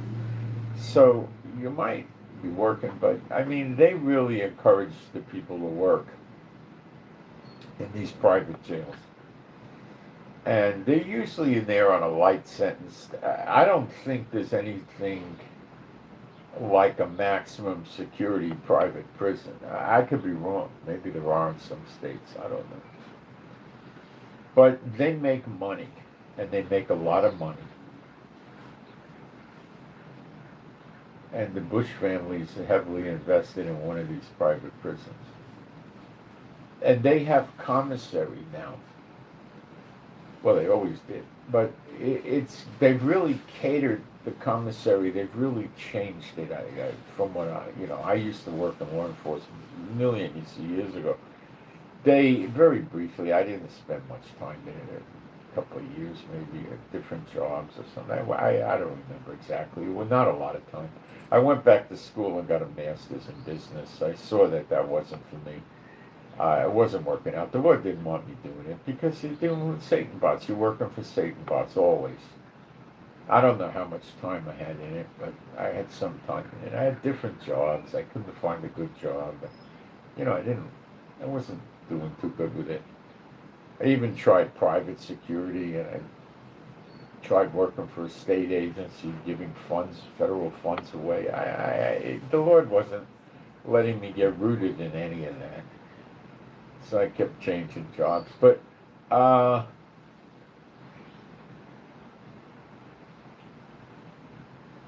they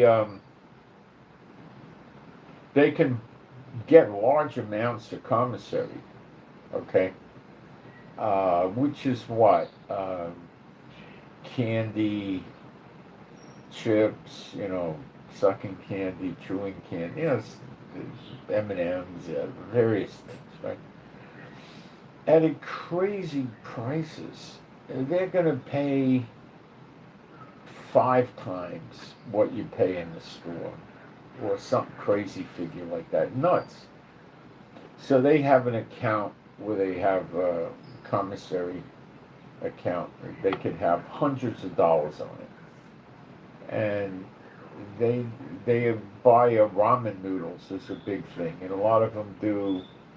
They'll buy like cheese Doritos or something, or cheese softer potato chips, the round things or something, and they'll melt it in with the ramen noodles to give it a cheese flavor, and they take electrical cords and they screw around. It's dangerous what they do. They stick the bare wires in the electrical socket, and they tie the other end of it onto a spoon, and they put it in the water with the cup, and it boils the water.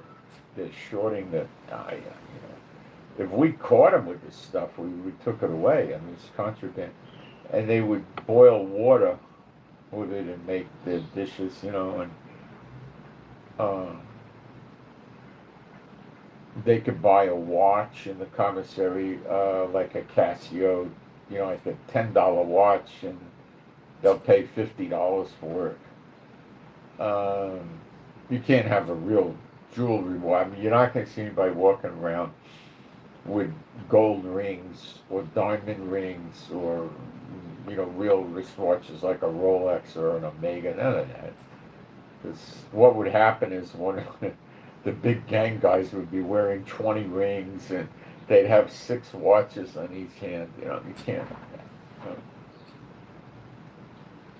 You can't have that. And they give them a locker in the cell, a metal locker, I believe, and they buy a padlock. And they put the padlock on it so they could lock their commissary stuff up, so their cellmate doesn't have access, or other people don't have access. Crazy, what goes on. It's, these private prisons are making fortunes, off that prison labor, which means they want more people going to jail, and more people, and the sentence is longer, so they got more money to be made. You see what I'm saying? It's a lousy system. Daughter of Babylon. There never used to be private prisons until mid-70s, early 70s. It started, and it was the rage. I could have went into that and made a fortune, because I had my undergraduate degree in criminology. I mean, all I had to do was show up for the interview, and they would have hired me on. They would have ran my fingerprints and said, "Come to work." Maybe I would have had to go to a medical, and they wouldn't have put me on as a guard. They would have put me right in as an administrator, and then I would have worked up to not being a warden, being in charge of probably a group of 5 or 10 prisons in a geographical area. Worst case, I would have been a warden. The Lord didn't want me doing any of that stuff. He didn't want me working for Satan. Most of my work life, I was working for myself. Yeah. Okay.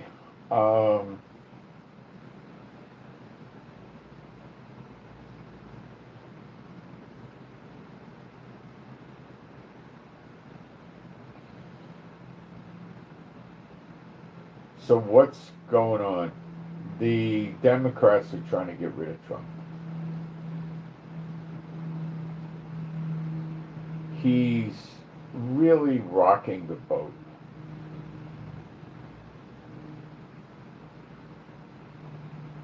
He's rocking the boat, and they're not happy. He's going after Mexico cartels. He's got lousy relations with Canada, lousy relations with Mexico. Was talking about making Canada and Mexico a state. Talking about making Greenland a state. Ever hear anything about Greenland? No. Fell dead, right? Anything about Canada being a state, Mexico being a state? No, fell dead. More pipe dreams from Trump. More pipe dreams. That's all it is. He's cranking the Russia thing up like crazy. Okay, the Iran thing, he never got Iran reeled in. Iran is saying, we're making missiles, we're doing our nukes. The heck with you. We're throwing the IAEA, International Atomic Energy Administration or Agency, part of the UN. We don't even care about them anymore. And now they're threatening America and arming Iraq for a war. And they try to arm the Yemen. They did arm the Houthis in Yemen. And the Houthis in Yemen were stopping the shipping in the Red Sea, which the shipping has resumed. But it's very likely they'll stop it again.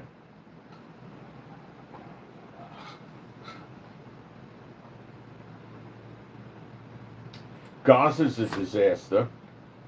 He can't get anywhere with Gaza. He can't.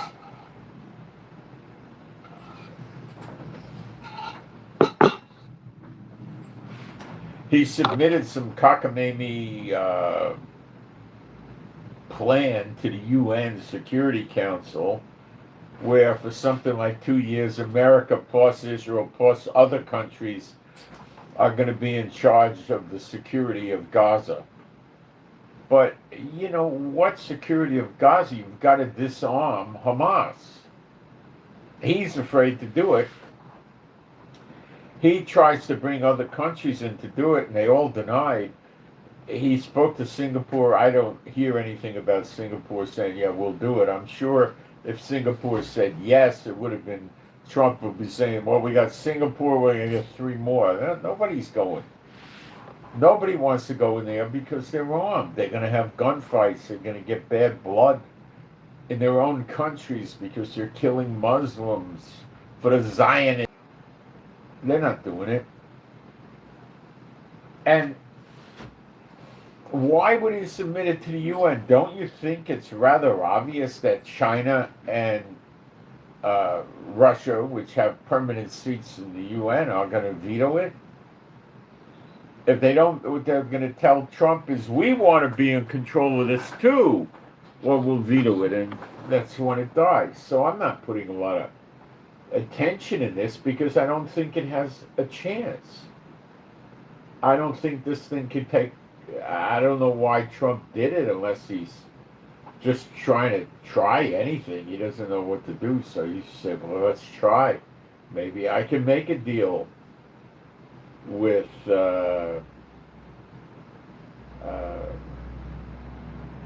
you know, with some other countries, Russia, China, I don't know, maybe I can make a deal with them and we could all take care of it.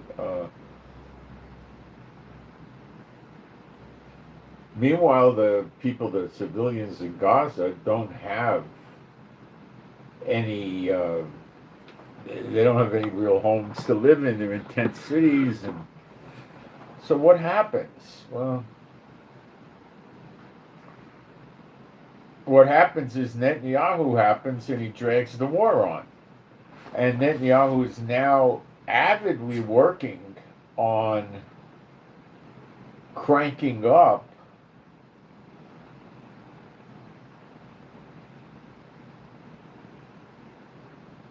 the war in Lebanon. I think it has to crank up. America's supporting it. They're giving, I think, to the end of the week. I think it's that quick, or the month. I think it was the week for Lebanon to do something about the Hezbollah. The army's not going to do anything. It's not going to go anywhere. And Israel's going to have to do a ground incursion into Lebanon, probably up to the Litani River, and clear out this vermin Hezbollah again. And the American ambassador to Lebanon is just telling him off. He's saying, "You ain't doing nothing, Jack. You know, what are we going to sit here and, you know, Trump finally woke up. They're just going to string it along, and then January 1st next year, you know, in 2 months, well, 3 months, they're going to say, you know, gee,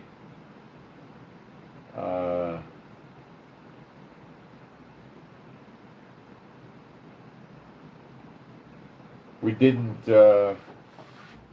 get it done. We need to postpone it. We need to go to April. Give us till April. And then April, give us to July. And then July, you know, it just goes on and on and on. That's what the Yemen government's going to do to them, too. They're not going to do anything other than that.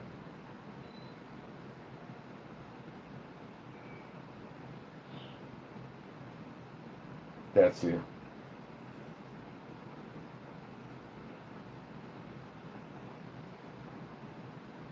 That's all you're going to see.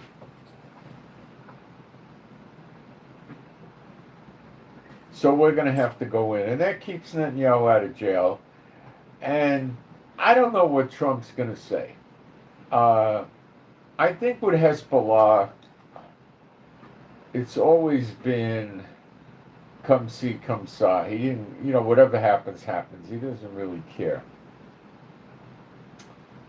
There's not enough oil for it to be interesting in Lebanon, and it's not only a Muslim country, so he's not that one way or the other real worried or concerned about Lebanon. He's not too happy with the Houthis because the fear that he has is not about Israel. It's that not the Houthis, the Hezbollah, that the Hezbollah in Lebanon start firing on shipping in the Mediterranean.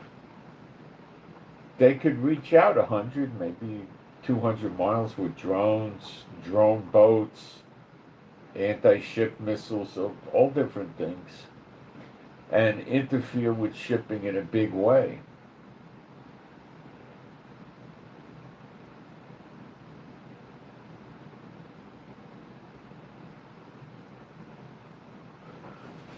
That's all everybody needs, right? The Mediterranean flow getting cut off along with the Red Sea. Oh my gosh. One of the reasons Iran threatening America is, of course, due to sanctions, but also Iran may be getting ready to put a closure on shipping in the Persian Gulf to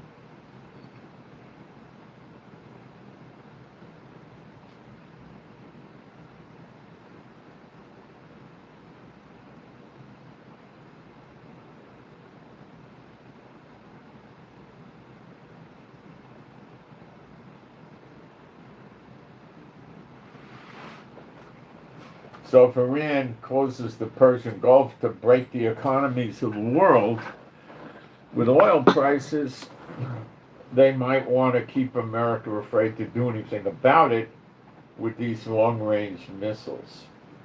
So some of these people, the Democrats, are doing this, in my opinion, to frame Trump.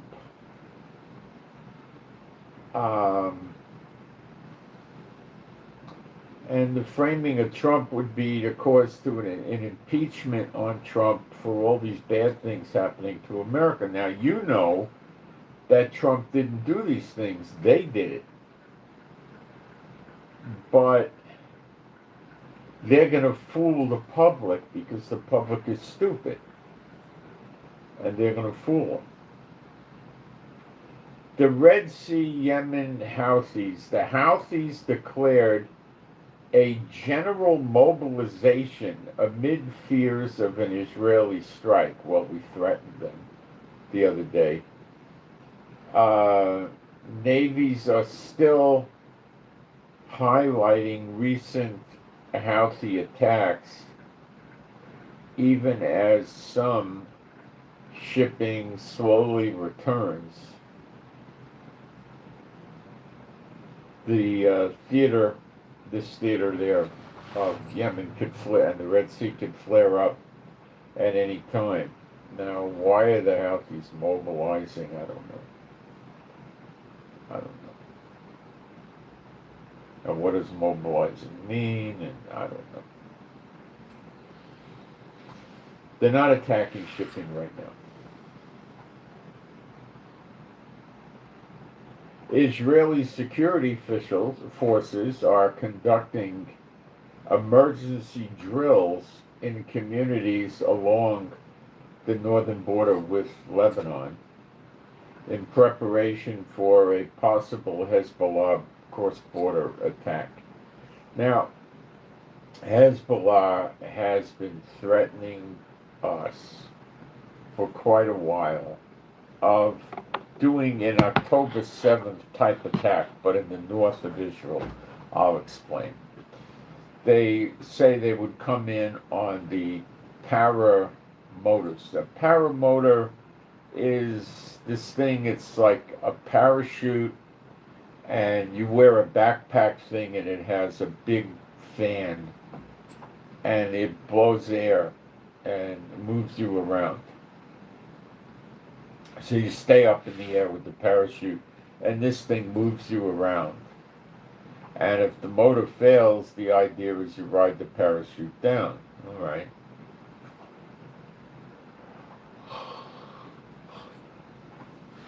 They used those on October 7th to attack Israel in the Gaza area. And in addition, the Hezbollah has a large number of what you'd call backwoods motorcycles, like 200cc motorcycles that are, to be driven off-road, right? And they don't go terribly fast, but they go faster than a soldier could run or anything,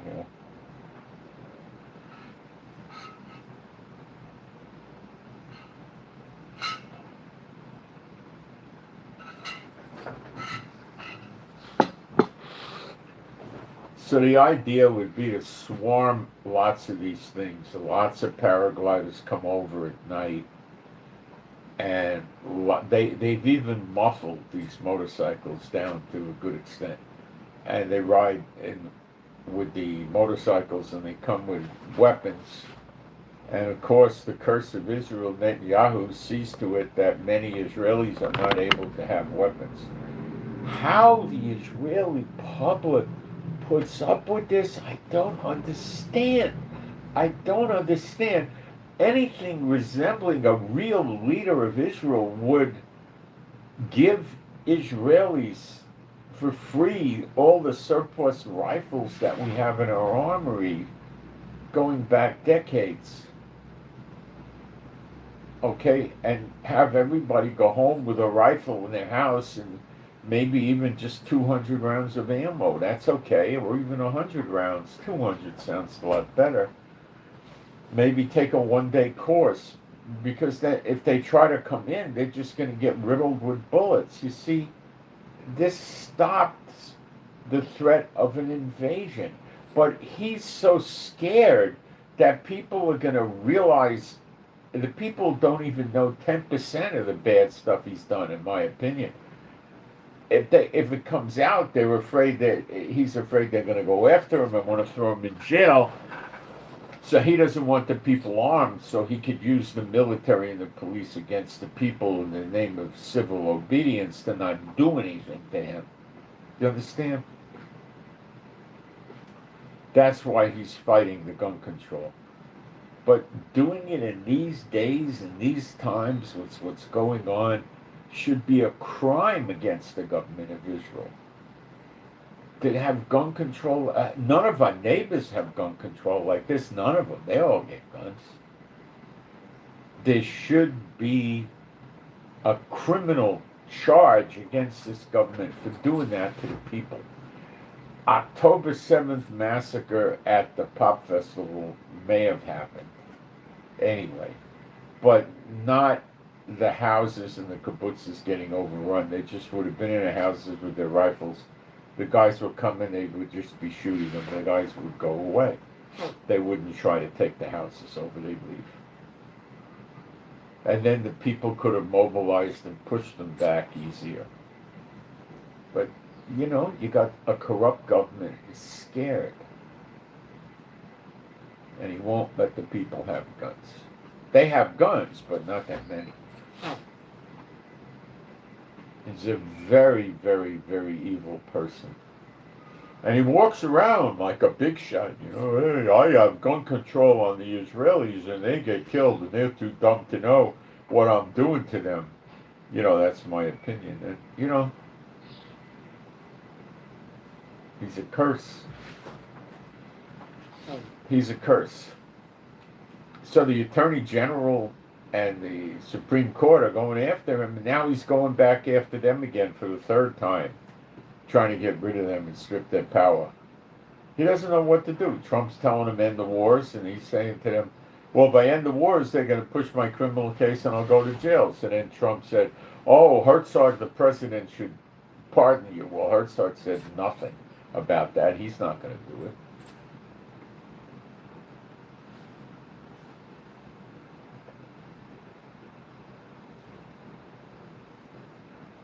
So what happens?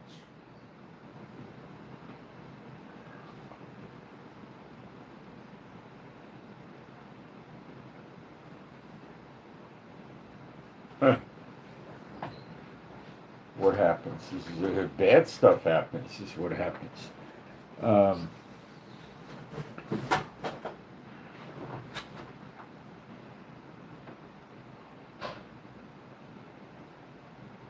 So now, because he doesn't give us weapons, let us have the weapons. People can't buy a shotgun in Israel. I never see a shotgun unless the police might have it, right? And you can't go to the store and buy an assault rifle. You can maybe get a bolt-action hunting rifle, but there's almost none of those going around. You get pistols. Would a pistol help have stopped October 7th in the kibbutzes? Yes.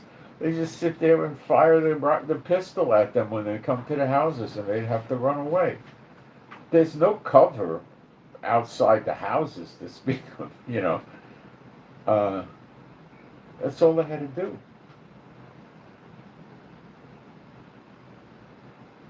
So now they're practicing to defend the drill. There would be no attack on these people if the people had rifles.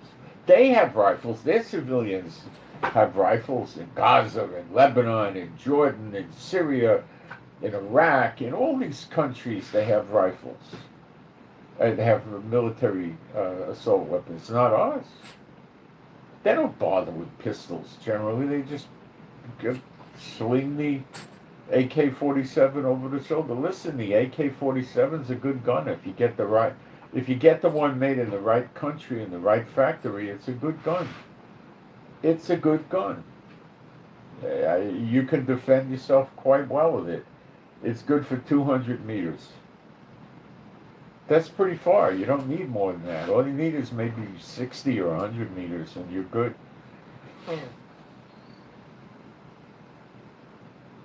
You know, but this Netanyahu is so bad, you know, so bad. But there's a reason he's here. God's teaching them a lesson. God's teaching them a lesson.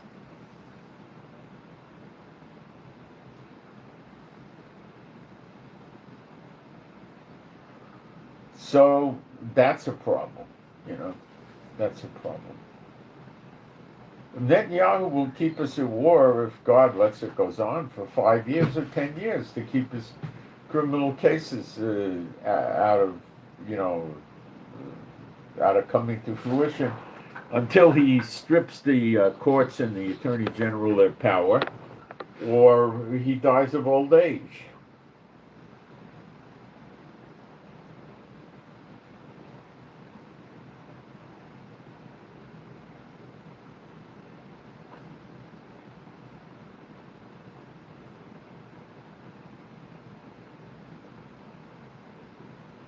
No, Lebanon got a deadline at the end of the month, the end of November. to do something about Hezbollah, to actually take action. It's never going to happen. The Lebanese army is never going to take action against Hezbollah of any meaningful nature ever. Forget about it.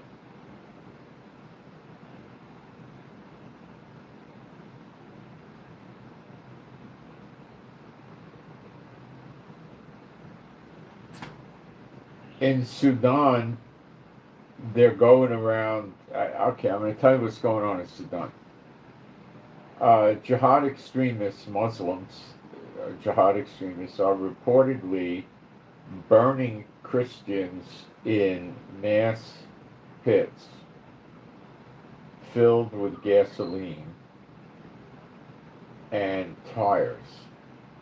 Satellite images shows enormous and enormous charred graves, each holding an estimated 500 bodies. So they're doing what Hitler didn't even do. They're shoving them into pits with gasoline and tires, and they throw a match in, and the gasoline starts burning, and the tires keep burning, and it burns the people. They scream, and it may take them, I don't know how many seconds to pass out, but a while. Maybe 30 seconds, maybe 15, I don't know, and they burn to death. Unbelievable. The verbiage they're saying is, do you refuse to accept the one God?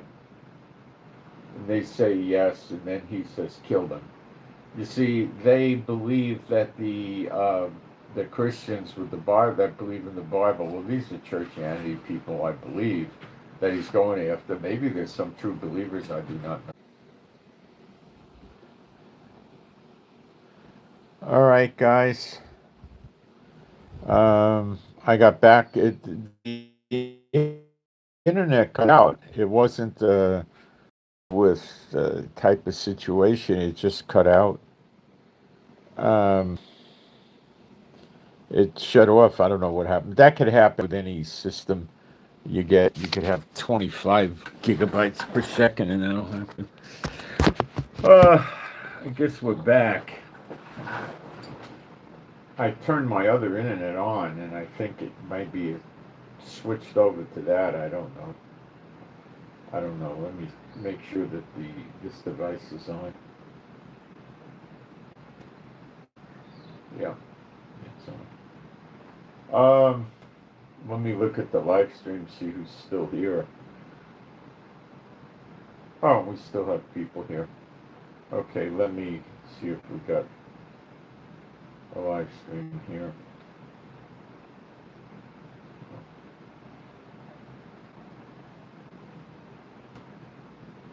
Okay, let me see if we got a live stream here. Yeah, we're back on the air. Okay, so sorry about the internet cutting out. I got a backup anyway, so vote Trump in 2028. You know how silly you got to be to say that? Trump's ruining things.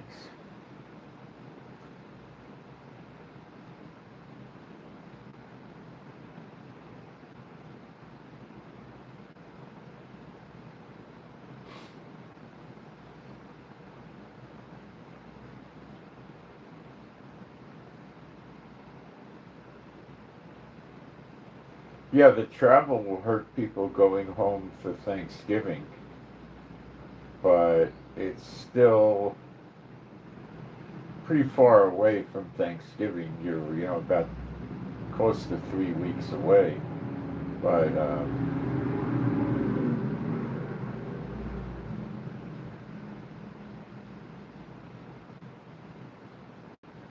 yeah, okay, it's not Trump that's doing it. It's coming from the Democrats. The Democrats are doing it, not Trump. They're going to blame it on him, just like this guy comes in here or this gal comes in here and says, Trump 2028. Do you know how stupid you got to be to say that? Trump's killing the United States. And he's saying, let's get him elected again, This guy is thick in the head. Okay? Trump's making too much trouble. So they're going to blame, if there's riots from the food stamps, first thing you're going to see is protests, which probably started already. Let's see. Let's research that real quick and see if we're getting any protests about the government shutdown and the food stamps. That's a quick search. Let's find out. Have there been any protests in America regarding the government shutdown and no food stamp money?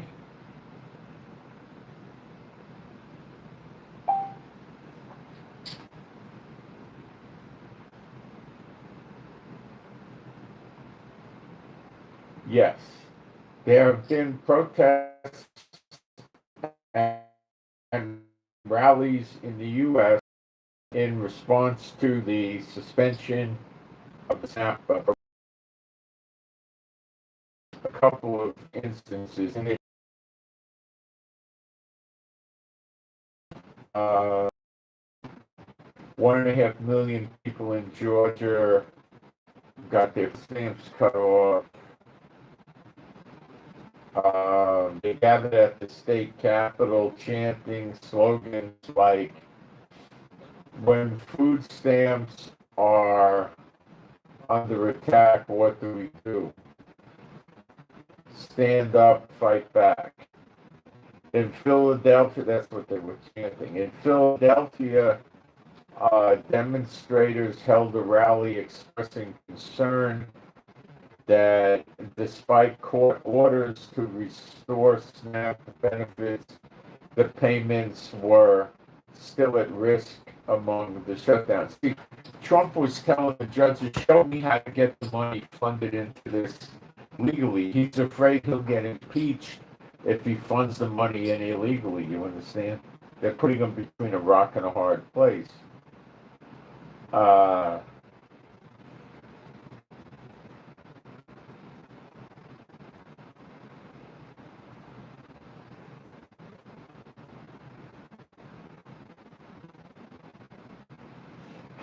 What is this? Harris County, this is around Houston, Texas. Harris County officials denounced the SNAP freeze, warned of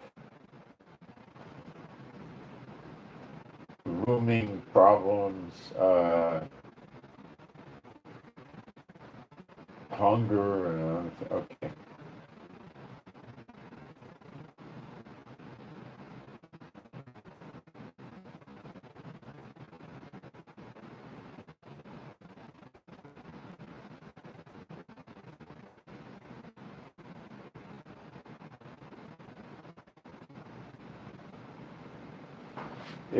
It's starting, okay? Your protests are there, they're going to get heated.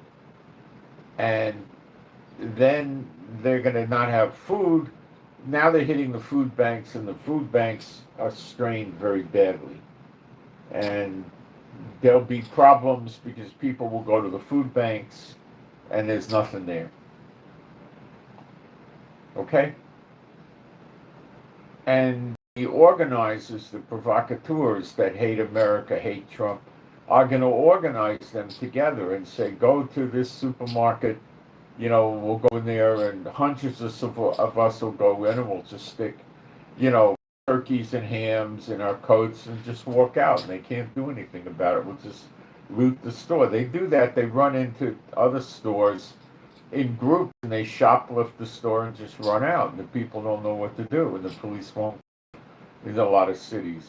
So that'll happen. There are some states, not many, that have some amount of aid they can do to give the people some relief, but that's not all the states, far from all the states, and the relief is only partial, and it's not very good. So they're going to the way this is being run, it's headed towards the people storming the stores and looting the stores to get food. Okay? And in a lot of jurisdictions, like Mar-Largo area, the police will be told to shoot them when they loot the stores. In other places, the police will be told to stand down.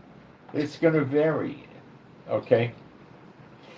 The supermarkets, I'm telling you, over and over, are going to get looted once and they're going to shut them down. They're not going to keep opening because this is an ongoing problem. It's not like a riot that's going to blow over in 24, 48, 72 hours, okay? This is a continuation. And they're going to keep coming back, and the supermarket realizes if they restock after they get looted, it's just they're turning the supermarket into a food bank, and they're not going to do that. They can't do that. They're corporations. They can't act like that. So that's going to be the end of that, and they're going to start motioning to impeach Trump again. And they want all this chaos. They want the airlines failing because of the FAA, and they're going to blame it all on Trump. Whether it's really not Trump's fault, I don't believe it is. They're going to blame it on Trump because the people in America are too dumb. You could go out in the street and you could talk to the people and ask them where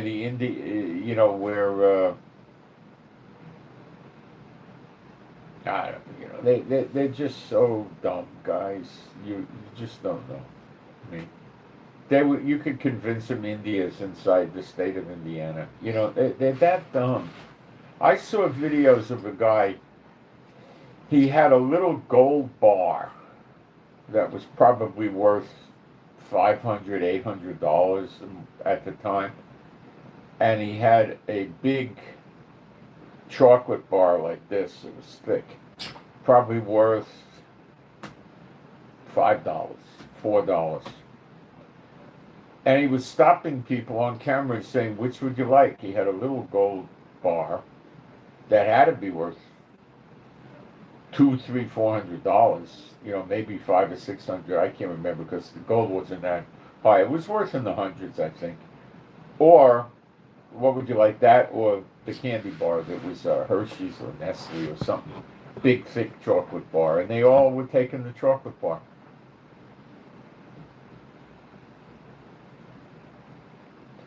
You could convince these people that the Indian Ocean is in Indiana.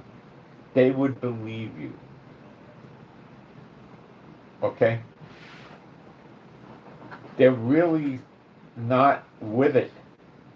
They've downgraded the schools for 50 years. Just shoving them out with a diploma. You look at the school system in 1920 or 1900, the 8th grade education was probably equivalent to a high school education today, or more so, probably like a junior college education. People were more alert. Why? They were eating what the food supply around 1900 was organic food. I mean, you didn't use the word organic, but that's basically what you had. And the people weren't taking recreational drugs. Now, people had drugs that were being sold without prescription. They had everything. They had marijuana, they had morphine, opium, all that stuff, right? Cocaine. But people used it medicinally. They didn't use it to self-treat neurotic, or, nervous behavior. They didn't even do that. Women routinely took cocaine for menstrual cramps. That's how they got through their period without suffering at all.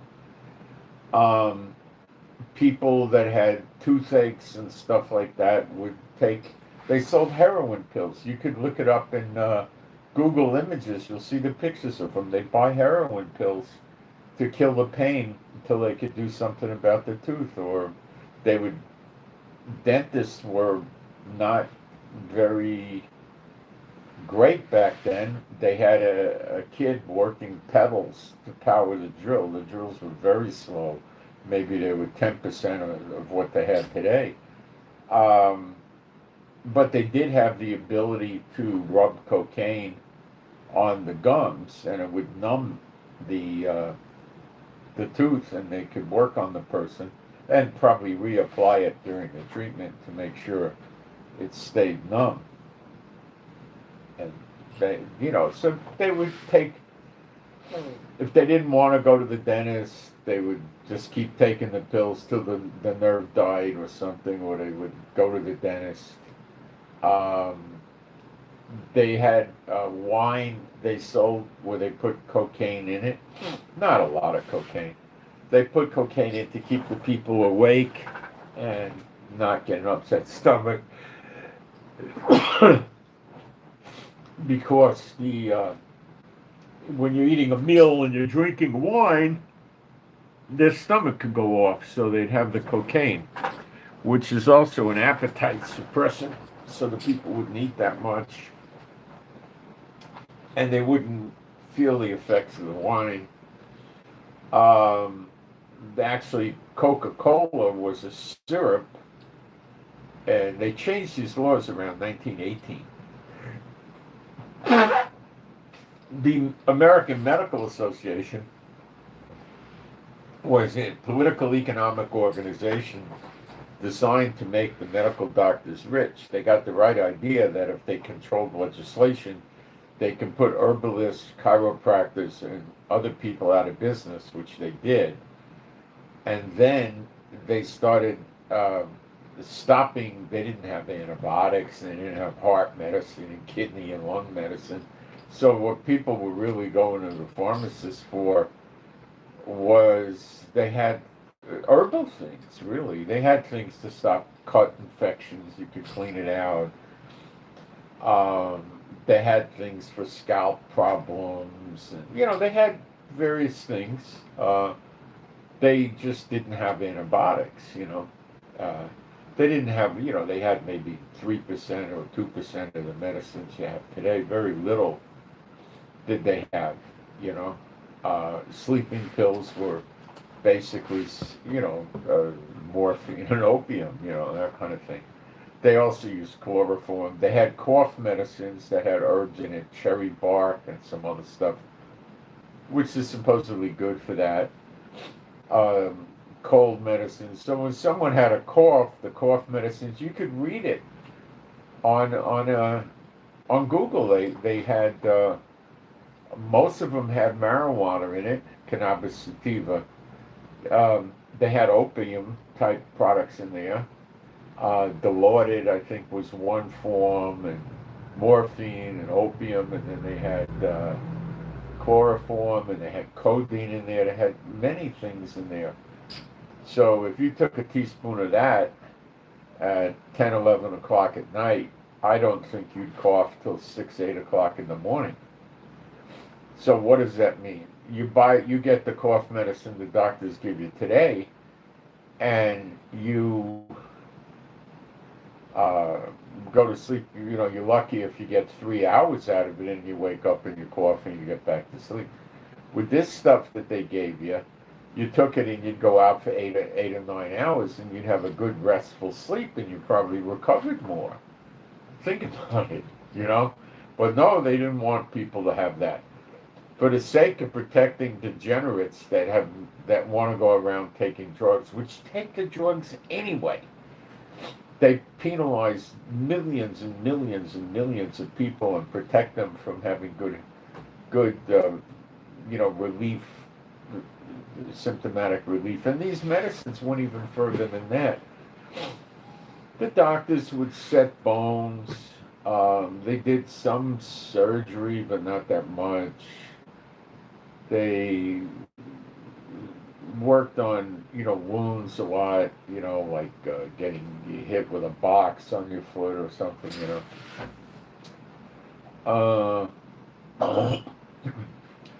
People had tuberculosis, and there wasn't a lot they could do.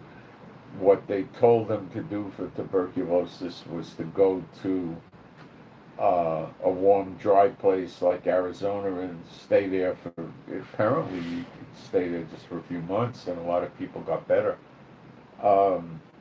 You needed a warm, dry environment, and you needed to stay well rested and eat good and take care of yourself. And maybe it took 6 months, maybe it took a year and a half. Most of them got better that way.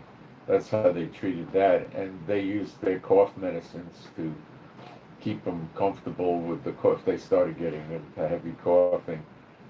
So you had to get out of the cold, damp, wet areas, and go where it's warm and dry, which usually would have been flatland, like Scottsdale, Arizona, or something like that.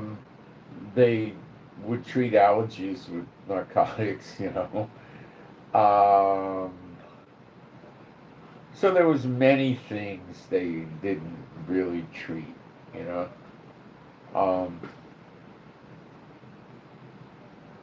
Yeah, so they took that away from the people, and they canceled out the chiropractors. They weren't giving them licenses. They were declaring them quacks, and the people using herbal remedies, which work for many diseases, they got them declared as quacks, and then they started making it that you had to get a prescription from a doctor to get these narcotics. So what people would do is go to the doctor, and they paid him $2 or $3, and he wrote them a string of prescriptions for 6 months for pain pills. He didn't give a hoot. There was no scrutiny on a doctor. He just fire off the prescriptions. They go to the drugstore, and then if they needed more, they went to a different doctor and a different doctor and a different doctor, and they got all they wanted. So what they were doing was making an income stream for the doctors. The doctors were really immature. I mean, what were they good for? A gunshot wound, a knife wound, a traumatic accident, and they weren't that good, They were doing amputations if someone got septic in a limb from a trauma. They didn't have antibiotics to deal with it, so they were doing amputations. They still have that today, but I think today, if you deal with it early on, you're not going to have a amputation. It'd be most unlikely. I think if you got you let it fester for days after day after day after day, and then decided to go get it treated, it might be too late, or if you're out hunting in the woods in the middle of nowhere, and you get a compound fracture and you can't get out of there for 8 or 9 days, and then they might have to amputate, See, the way you'd solve a lot of that is if people could go to the store and buy themselves a little tube of antibiotics and take it out in the woods with them. I used to do that. I have prescription antibiotics, small amount, maybe 6 or 8 of them, and I used to take them in my kit if I went out in the wilderness years and years ago. And I had some pain pills too I would take, which were basically codeine, which is enough to get you out of it, And I had that in a kit, and I had some topical stuff. I used to take salves for cuts, and I think I had Benadryl I took in case you got allergic reaction or something like you got a poison ivy or something like that. I used to take that stuff. So at least, if it took me time to get out of there, I had some, coverage. You take, even if you just took 2 antibiotics a day instead of 3 or 4, you're still probably not going to get that bad, And then I took pain pills because if it was essential to walk out of there and I was in pain, not a compound fracture, of course, a sprain or something that was really hurting and I needed to get out of there, I could walk out of there like that, What am I going to do, lay around for 3 days, So, and other people do that, I know a lot of people that do it, and it's a sensible thing, but they don't want you doing that. if you have a good family doctor and you tell him what you want to do, and he knows you, they'll give you a prescription for it. You don't need the most crackerjack antibiotics in the world. You just need a good antibiotic. You could get probably a penicillin or a sulfa, and it'll work. You just want to keep the infection suppressed enough till you get good health care, you know. And that's good to do if you're out on a boat or a sailboat and you're keeping yourself away. The same thing can happen to you there. You know, you can hurt yourself and you're in pain, so you want to get some codeine or some other pain medicines, real strong ones, and but not that strong where you fall asleep, you know. And antibiotics, you know. So there's a lot of countries, by the way, that you can buy drugs over the counter in, and that's really the way to do it.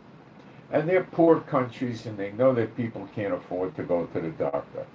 And they know if the people can't afford to go to the doctor, they're going to get sick and die in the streets and all that. So they let them buy without a prescription.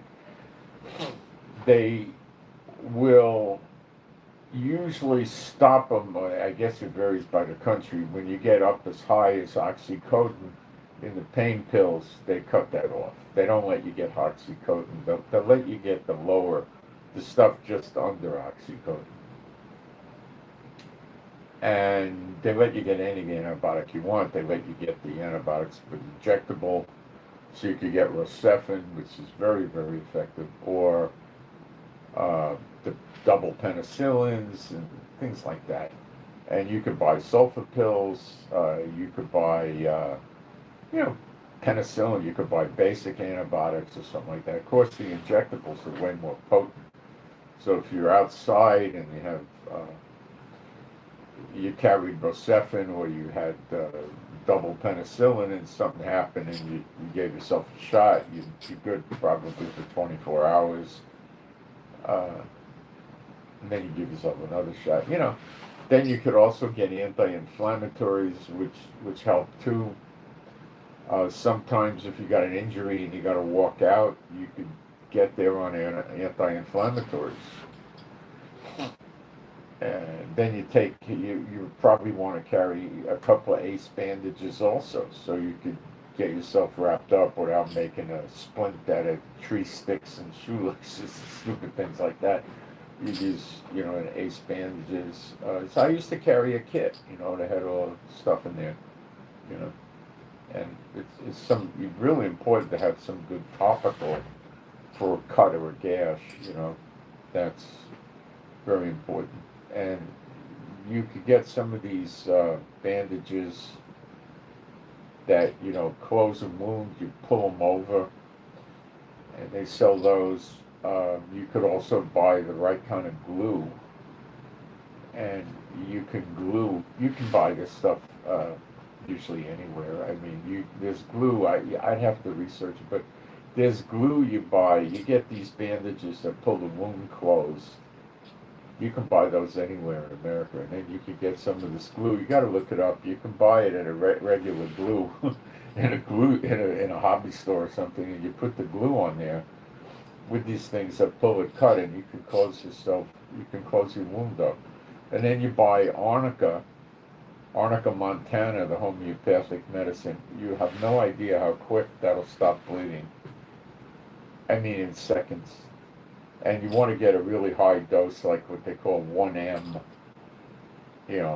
and you put about 3 of them under your tongue, and they dissolve, and boy, it just be, in seconds, you cut the bleeding down. Now, if somebody hit you, with a hatchet and opened you up, I don't think it's going to do any good. But, if you were cutting something and you cut yourself with a knife like that, and you close it up with tape or a Band-Aid or something like that, and you took the arnica, you probably stopped bleeding right away, and, it helps, So I used to carry all this stuff around, and when I went in the woods, I used to like to go hiking around in the woods and stuff. I'd go deep sometimes, so, I wanted to make sure I could get out of there if something happened, Never needed it. Thank God. But so anyway, we're going to have something going on in Hezbollah because the Lebanese army is not going to do anything. They're mostly Shiite Muslims. They're not going to take on Hezbollah. Hezbollah's got missiles and rockets. They'll kill the army. They'll kill the army's children and wives and everything else. They're not going to do anything to Hezbollah. You're never going to see them do anything. It's going to have to be Israel. Now, is God going to keep us in perpetual wars? No. It's going to come to an end. Is Trump going to end it? Heck no. God will use two witnesses to end it. But there you have it. And what they're trying to do with Trump is Trump is rather deceitful and everything, but they don't care. They want to get rid of him. They want their left-wing agenda. They want their Satan's chosen people in America, in every city running it. They seem to want Sharia. They want to go back to 13 different sexes, or however many there were with Obama and Biden. I have no idea how many anymore. They want to go back to a welfare state. They want to have open borders. They want people not to have guns. They want a Palestinian state. They'll probably even want BRICS, They don't know what they want. They just don't want anything to do with Trump. What can you do about it? Leave. You will leave or die there ultimately. That's the scriptures, Jeremiah 50 and 51. And Isaiah 47, so it's up to you. But it's reaching a serious level. And remember, he's going to hit Venezuela. I don't think Venezuela is scaring him. Venezuela scared him to the point where he told the CIA and naval intelligence and military intelligence and NSA, to find out what kind of weapons they got from Russia. And by now he probably knows. And if he's comfortable with the weapons that they got from Russia, he's going to proceed. If it's really that, Venezuela has a handful of Orishnik missiles that could hit Florida or Georgia or something like that. Well, I don't think Trump's going to say, oh, we can't attack Venezuela. We just got to let them deal drugs and do what they want. No, he's going to just come up with plans to take out these missiles. The plans could be to missile attack them. It could be to bomb them from helicopters or aircraft. It could be to have boots on the ground, blow them up. It could be missile strikes. It could be all kinds of stuff. It could be missile strikes and then aircraft go in to see what's left after the missile strikes and blow that up. It could be anything. We don't know. I'm checking this. I just nervous. So, and then he's going to hit the cartels in Mexico because they're probably okay, let me explain. He blew up and killed people on about 6 boats that were drug boats related to Venezuela recently. So the Mexicans picked up the slack with their drug smuggling. Venezuela wasn't smuggling those drugs in, so now Mexico said they have more business for us. See what's going on? And Colombia may have done the same thing, more business for us. So then Trump turns on them. He's not going to tell you these things. So yeah, he's probably very serious about hitting the Mexican drug cartels. He'll hit their opium fields, he'll hit their cocaine fields, marijuana fields, he'll hit their factories where they make drugs and process the crops for the drugs. And that's what he's going to do. Is he going to occupy Mexico and do a regime change? Nah, I don't think so. Mexico's way too big. And Mexico, what does he want to have Mexico for? I mean, what is They don't have a lot of oil. What is he needed for? It's just a liability to Trump. He doesn't need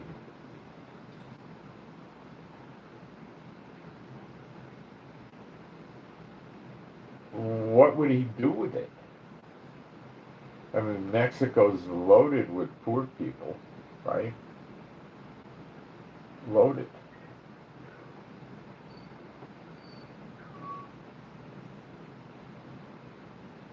So I don't know what he would want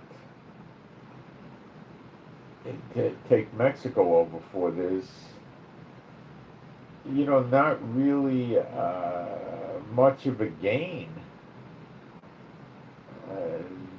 I don't see the big gain. What kind of gain would it be? I don't know.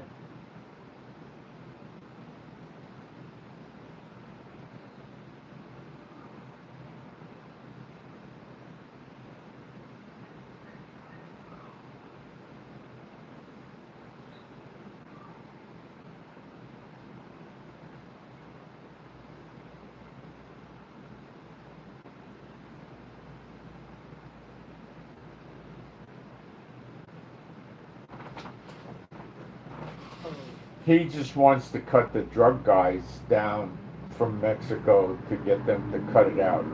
Now, they're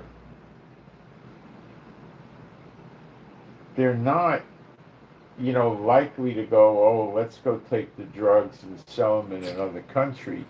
Well, they're really not likely to do that or want to do that. Why?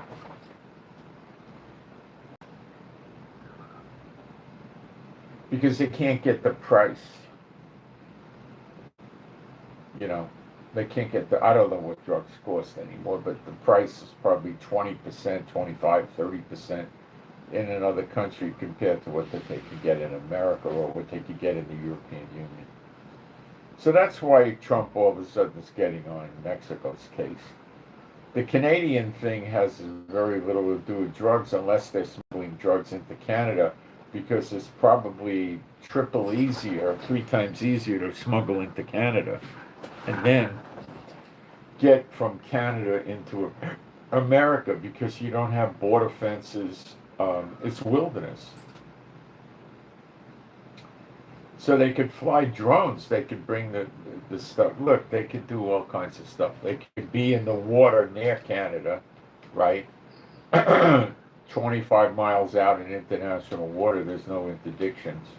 And then they could launch a drone off the boat with the drugs, right? They can put 5 kilos, 2 kilos, fortune in drugs, take the drone and launch it into Canada, and then over the wilderness into America and land it somewhere.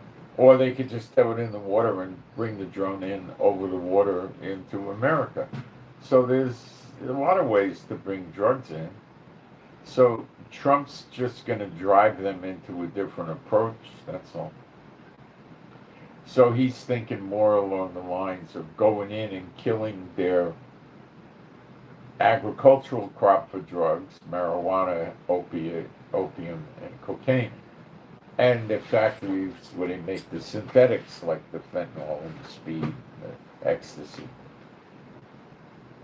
That'll work very well, because then the drones don't do them any good, because what are they going to put in the drone? And the mules that take a chance, because I think they get about 10 years in jail for smuggling, resale quantities of drugs. So what are they going to, what's going to happen to them? They could keep using mules, and they could keep sending it in with drones, and they have submarines that are makeshift submarines that don't really submerge that well. They just go right under the surface by a few inches. And they have breathing equipment, or they could have a snorkel or whatever, So, it's problematic. And so I don't know who's going to disarm Gaza and when. And these 200 people they left in the tunnels that Hamas won't take out, one of the reasons they don't want to take, well, some of these people in the tunnels are likely wanted by the IDF. The other reason they don't want to help them get out of the tunnels is it's stopping Israel from bombing those tunnels. So those tunnels are staying intact with the hope, Hamas's hope is that one day they can move back into those tunnels. So it's stopping Israel from destroying the tunnels, so they don't want to help the people get out. But the people may die of starvation and dehydration. I don't know what's going on.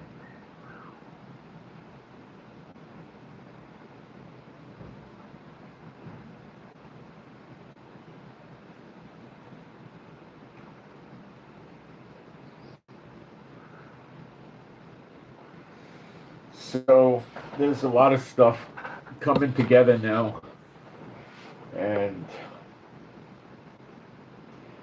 it just means that we're getting closer and closer to Zechariah 12, wrapping it up.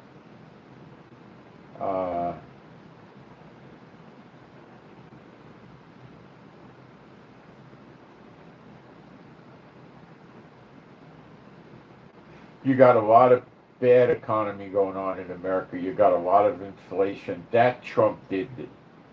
That Trump did.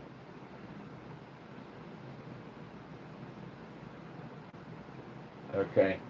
Trump did that. And that's with his tariffs. And I don't hear nothing about Trump coming out with stimulus checks, do you? He doesn't care about the people of the United States. He doesn't. Look at the homeless. Does he care about that? Let me tell you what you don't hear. I'm going to bring healthcare prices down. You're paying too much for healthcare. Retired people are paying $500-600 a month or more for their drug plan and their, health plan, and, they can't afford it, and Social Security is not keeping pace with inflation, and housing prices are too expensive, and people don't have jobs, and they want jobs, and I'm going to fix all these things. Yeah, he doesn't talk like that. If you're a country with a lot of oil, he's interested.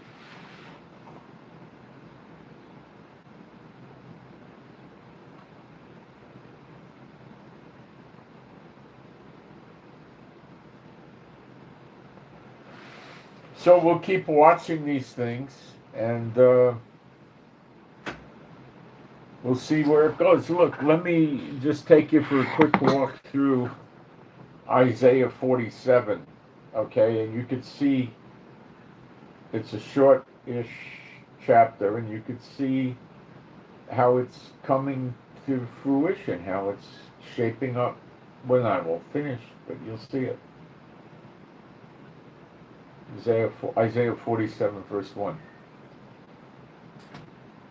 Hear you this, O house of Jacob. That's Israel, the 12 tribes. Jacob, the father of the 12 tribes.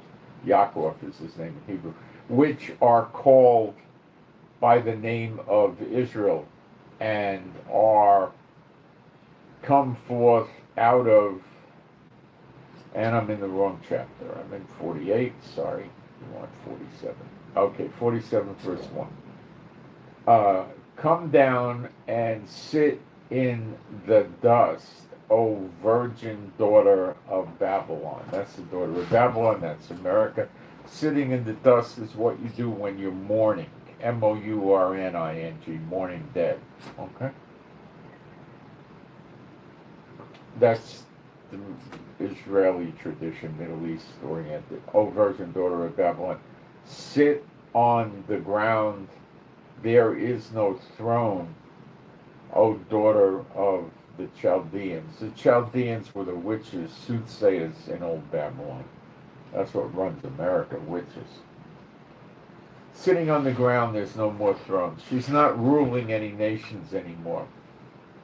Take the millstone and grind meal, it says meal, food, grains. Uncover thy locks, make bare the leg, uncover the thigh and pass over the water. So pulling up your clothes, your dress and your clothes to walk through the water, that's not what the rich elite usually do. Okay, pass over the rivers, all right. Thy nakedness shall be uncovered, yea, thy shame shall be seen. I will take revenge, and I will not meet thee like a man. Nakedness be revealed is because what's they're going to see in that nakedness is the opposite sex of what they thought they were going to see. Wait for it. You'll know I was right. Wait for it. In the leaders, this is verse 4, as for our Redeemer, Jehovah of hosts is his name. Now think a year of redemption, or period or time period of redemption. His name is the Holy One of Israel. Ah, Israel. Sit thou silent and get thee into the darkness, O daughter of the Chaldeans, daughter of the witches. Get into the darkness. So it sounds to me like maybe the light has come. The light is gone, but we have a scripture that seems to line up with this that is rather favorable to us. It's in Isaiah 60, starting in verse 1, and it reads, arise, shine, that means emanate forth light, that means we saw Yeshua in the clouds, and we're like Moses when he was on Mount Sinai, and they had to put a cloth over him because he was so bright, glowing. Arise, shine, for thy light is come, and the glory of Jehovah is risen upon thee. That's the Michael, the angel that God put his name Jehovah in, who occupies the temple. For behold, the darkness shall cover the earth. There you go, the darkness. And gross darkness, I think that word is kusik, the people. But Jehovah shall arise upon thee, and his glory shall be seen upon thee.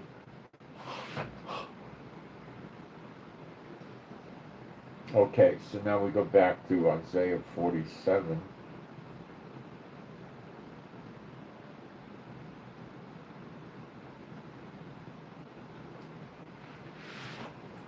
Verse 5, sit thou silent and get thee in darkness, O daughter of the Chaldeans, for thou shalt no more be called Lady of Kingdoms. There are no more kingdoms.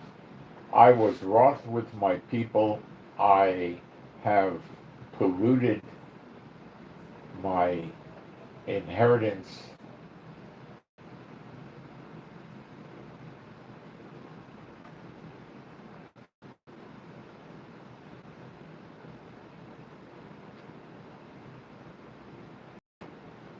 And given them into thy hand. Thou didst show them no mercy. Upon thee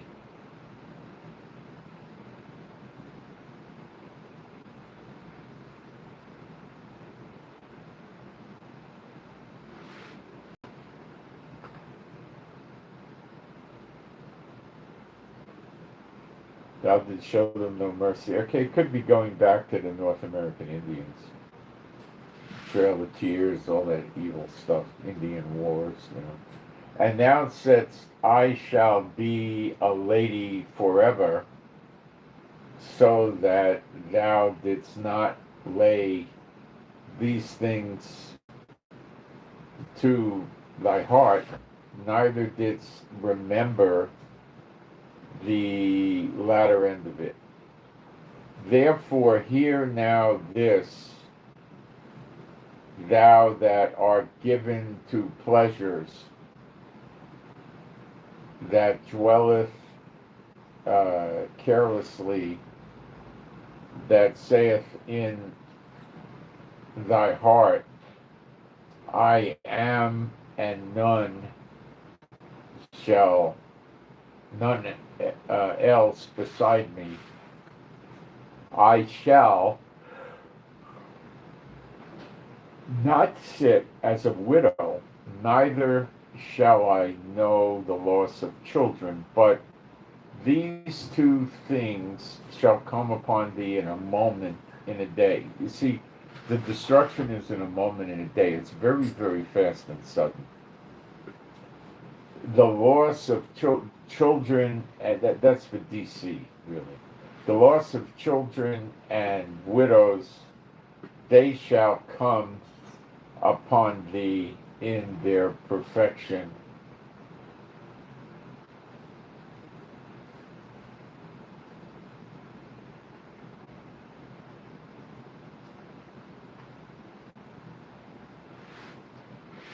So they're going to get hit perfectly bad.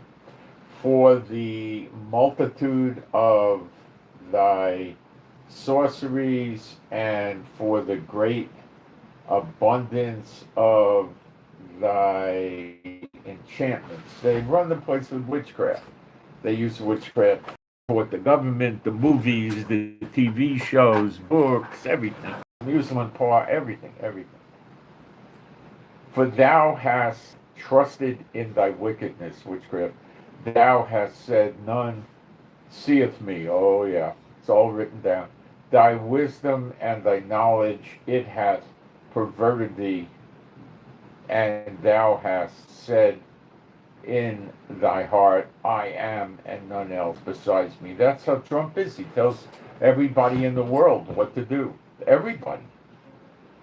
Therefore shall evil come upon thee, thou shalt not know from whence it riseth, and mischief shall fall upon thee, thou shalt not be able to put it off, and this desolation shall come upon thee suddenly. There it is again. Desolation will come upon thee suddenly, which thou shalt not know. They're not going to know from this. You got millions of sleeper agents in that country, millions. They're military age males, single. Stand now with thy enchantments, and with the multitude of thy sorceries, wherein thou hast labored from thy youth. Well, it goes right back to the Mason, George Washington.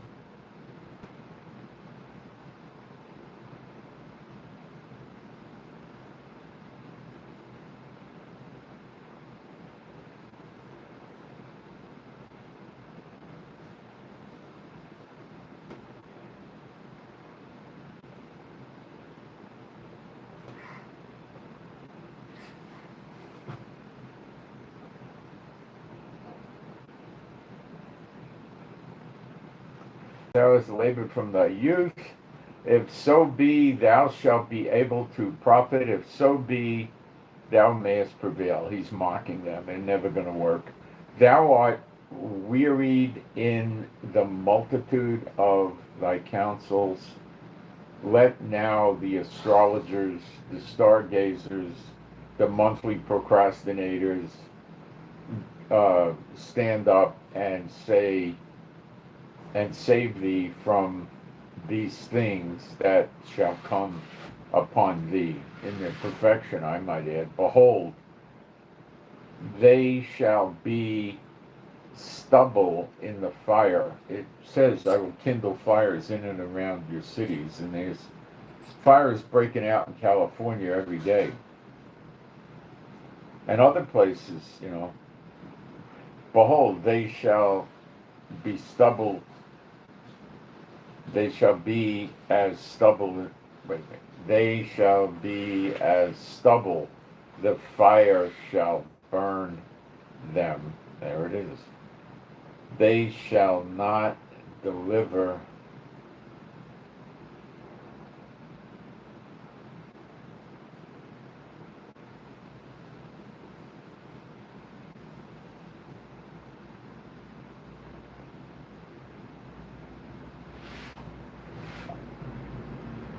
They shall not deliver themselves from the power of the flame.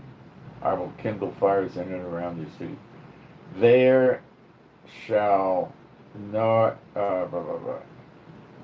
There shall not be a coal to warm at, nor fire to sit before. They're not going to be. See, the darkness happened to Israel. In Goshen, where the Israelites lived in Egypt, they had light in their houses, but outside you couldn't see your hand in front of your face. It was black. In the houses of the Egyptians, they couldn't see their hands in front of their face. They couldn't light a coal or a torch or a lamp or anything to get light. The Israelis had light. So this is what it's talking about here, I believe. It's the same thing. It's going to happen. It's one of the plagues or the hits. Whom now has labored even... Okay, so that's why they can't warm at a fire and stuff like that. But the fires that are burning the place and burning them will, of course, be hot as it gobbles them up. Thus shall they be unto thee with whom thou hast labored, even thy merchants from thy youth. They shall wander every one to his quarter. None shall save thee.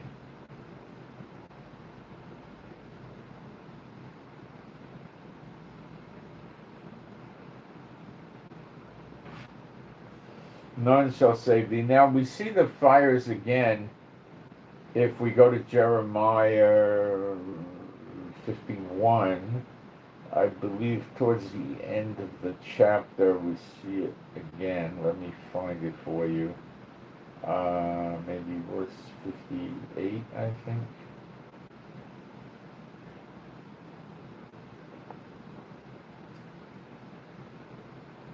Thus saith Jehovah of hosts, the broad walls, that could be the long walls, of Babylon, the Mexican wall, 2,000 some odd miles, shall be utterly broken, and her high gates shall be burned with fire. There it is.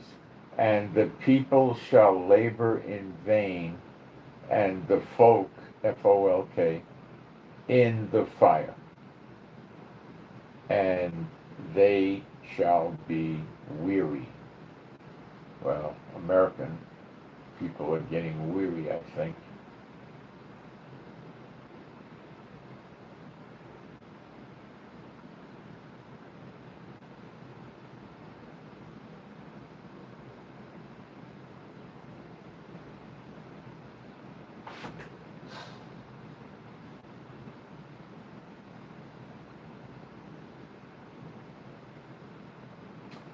So the fires are a very, very important thing, and they're already beginning quite heavily all year.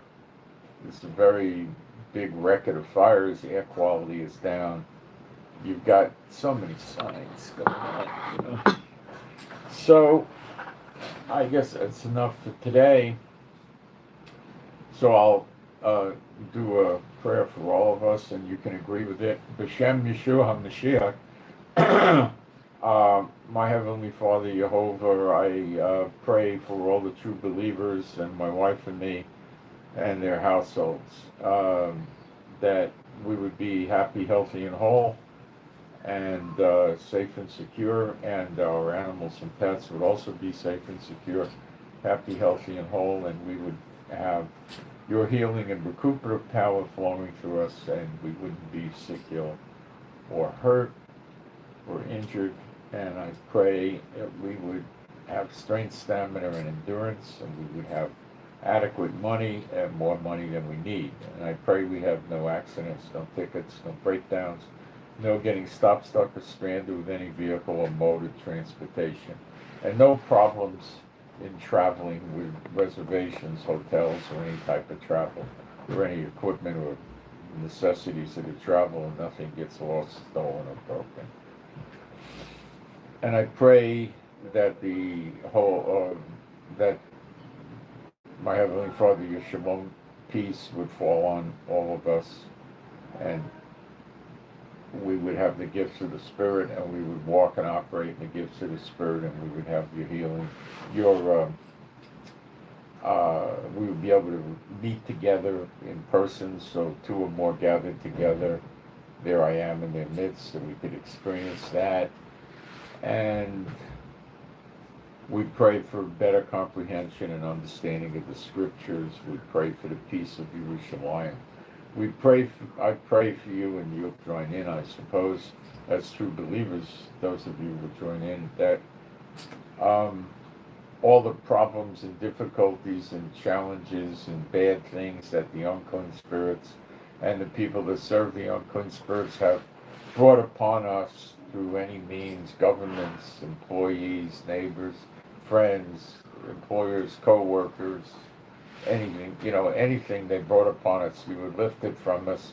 These are evil, wicked works designed to discriminate against us for you and us serving you. You would lift that or remove that from us expeditiously, whatever it is, and it doesn't return or come back. And I pray that the unclean spirits and the people that serve them have no ability to surveillance us and know where we are, what we're doing, what we're up to. And they can't come into our homes or property or vehicles and observe us, or they can't observe us from a distance either, and they can't access any data about us in computers or on the internet or communications in person or on phones or on the internet. None of that is available to them. They can't use it, assimilate or deal with it, and they can't surveillance us or have people surveillance us or anything like that. And I pray we would have joy in our lives and happiness, and I pray we don't get troubled by the things that will be happening, and because we should know and walk in it, that it's not going to be for us. And I pray all this to you, my Heavenly Father, B'Shem Yeshua HaMashiach, and you true believers can agree with this, and that would make it more powerful, I assume. And I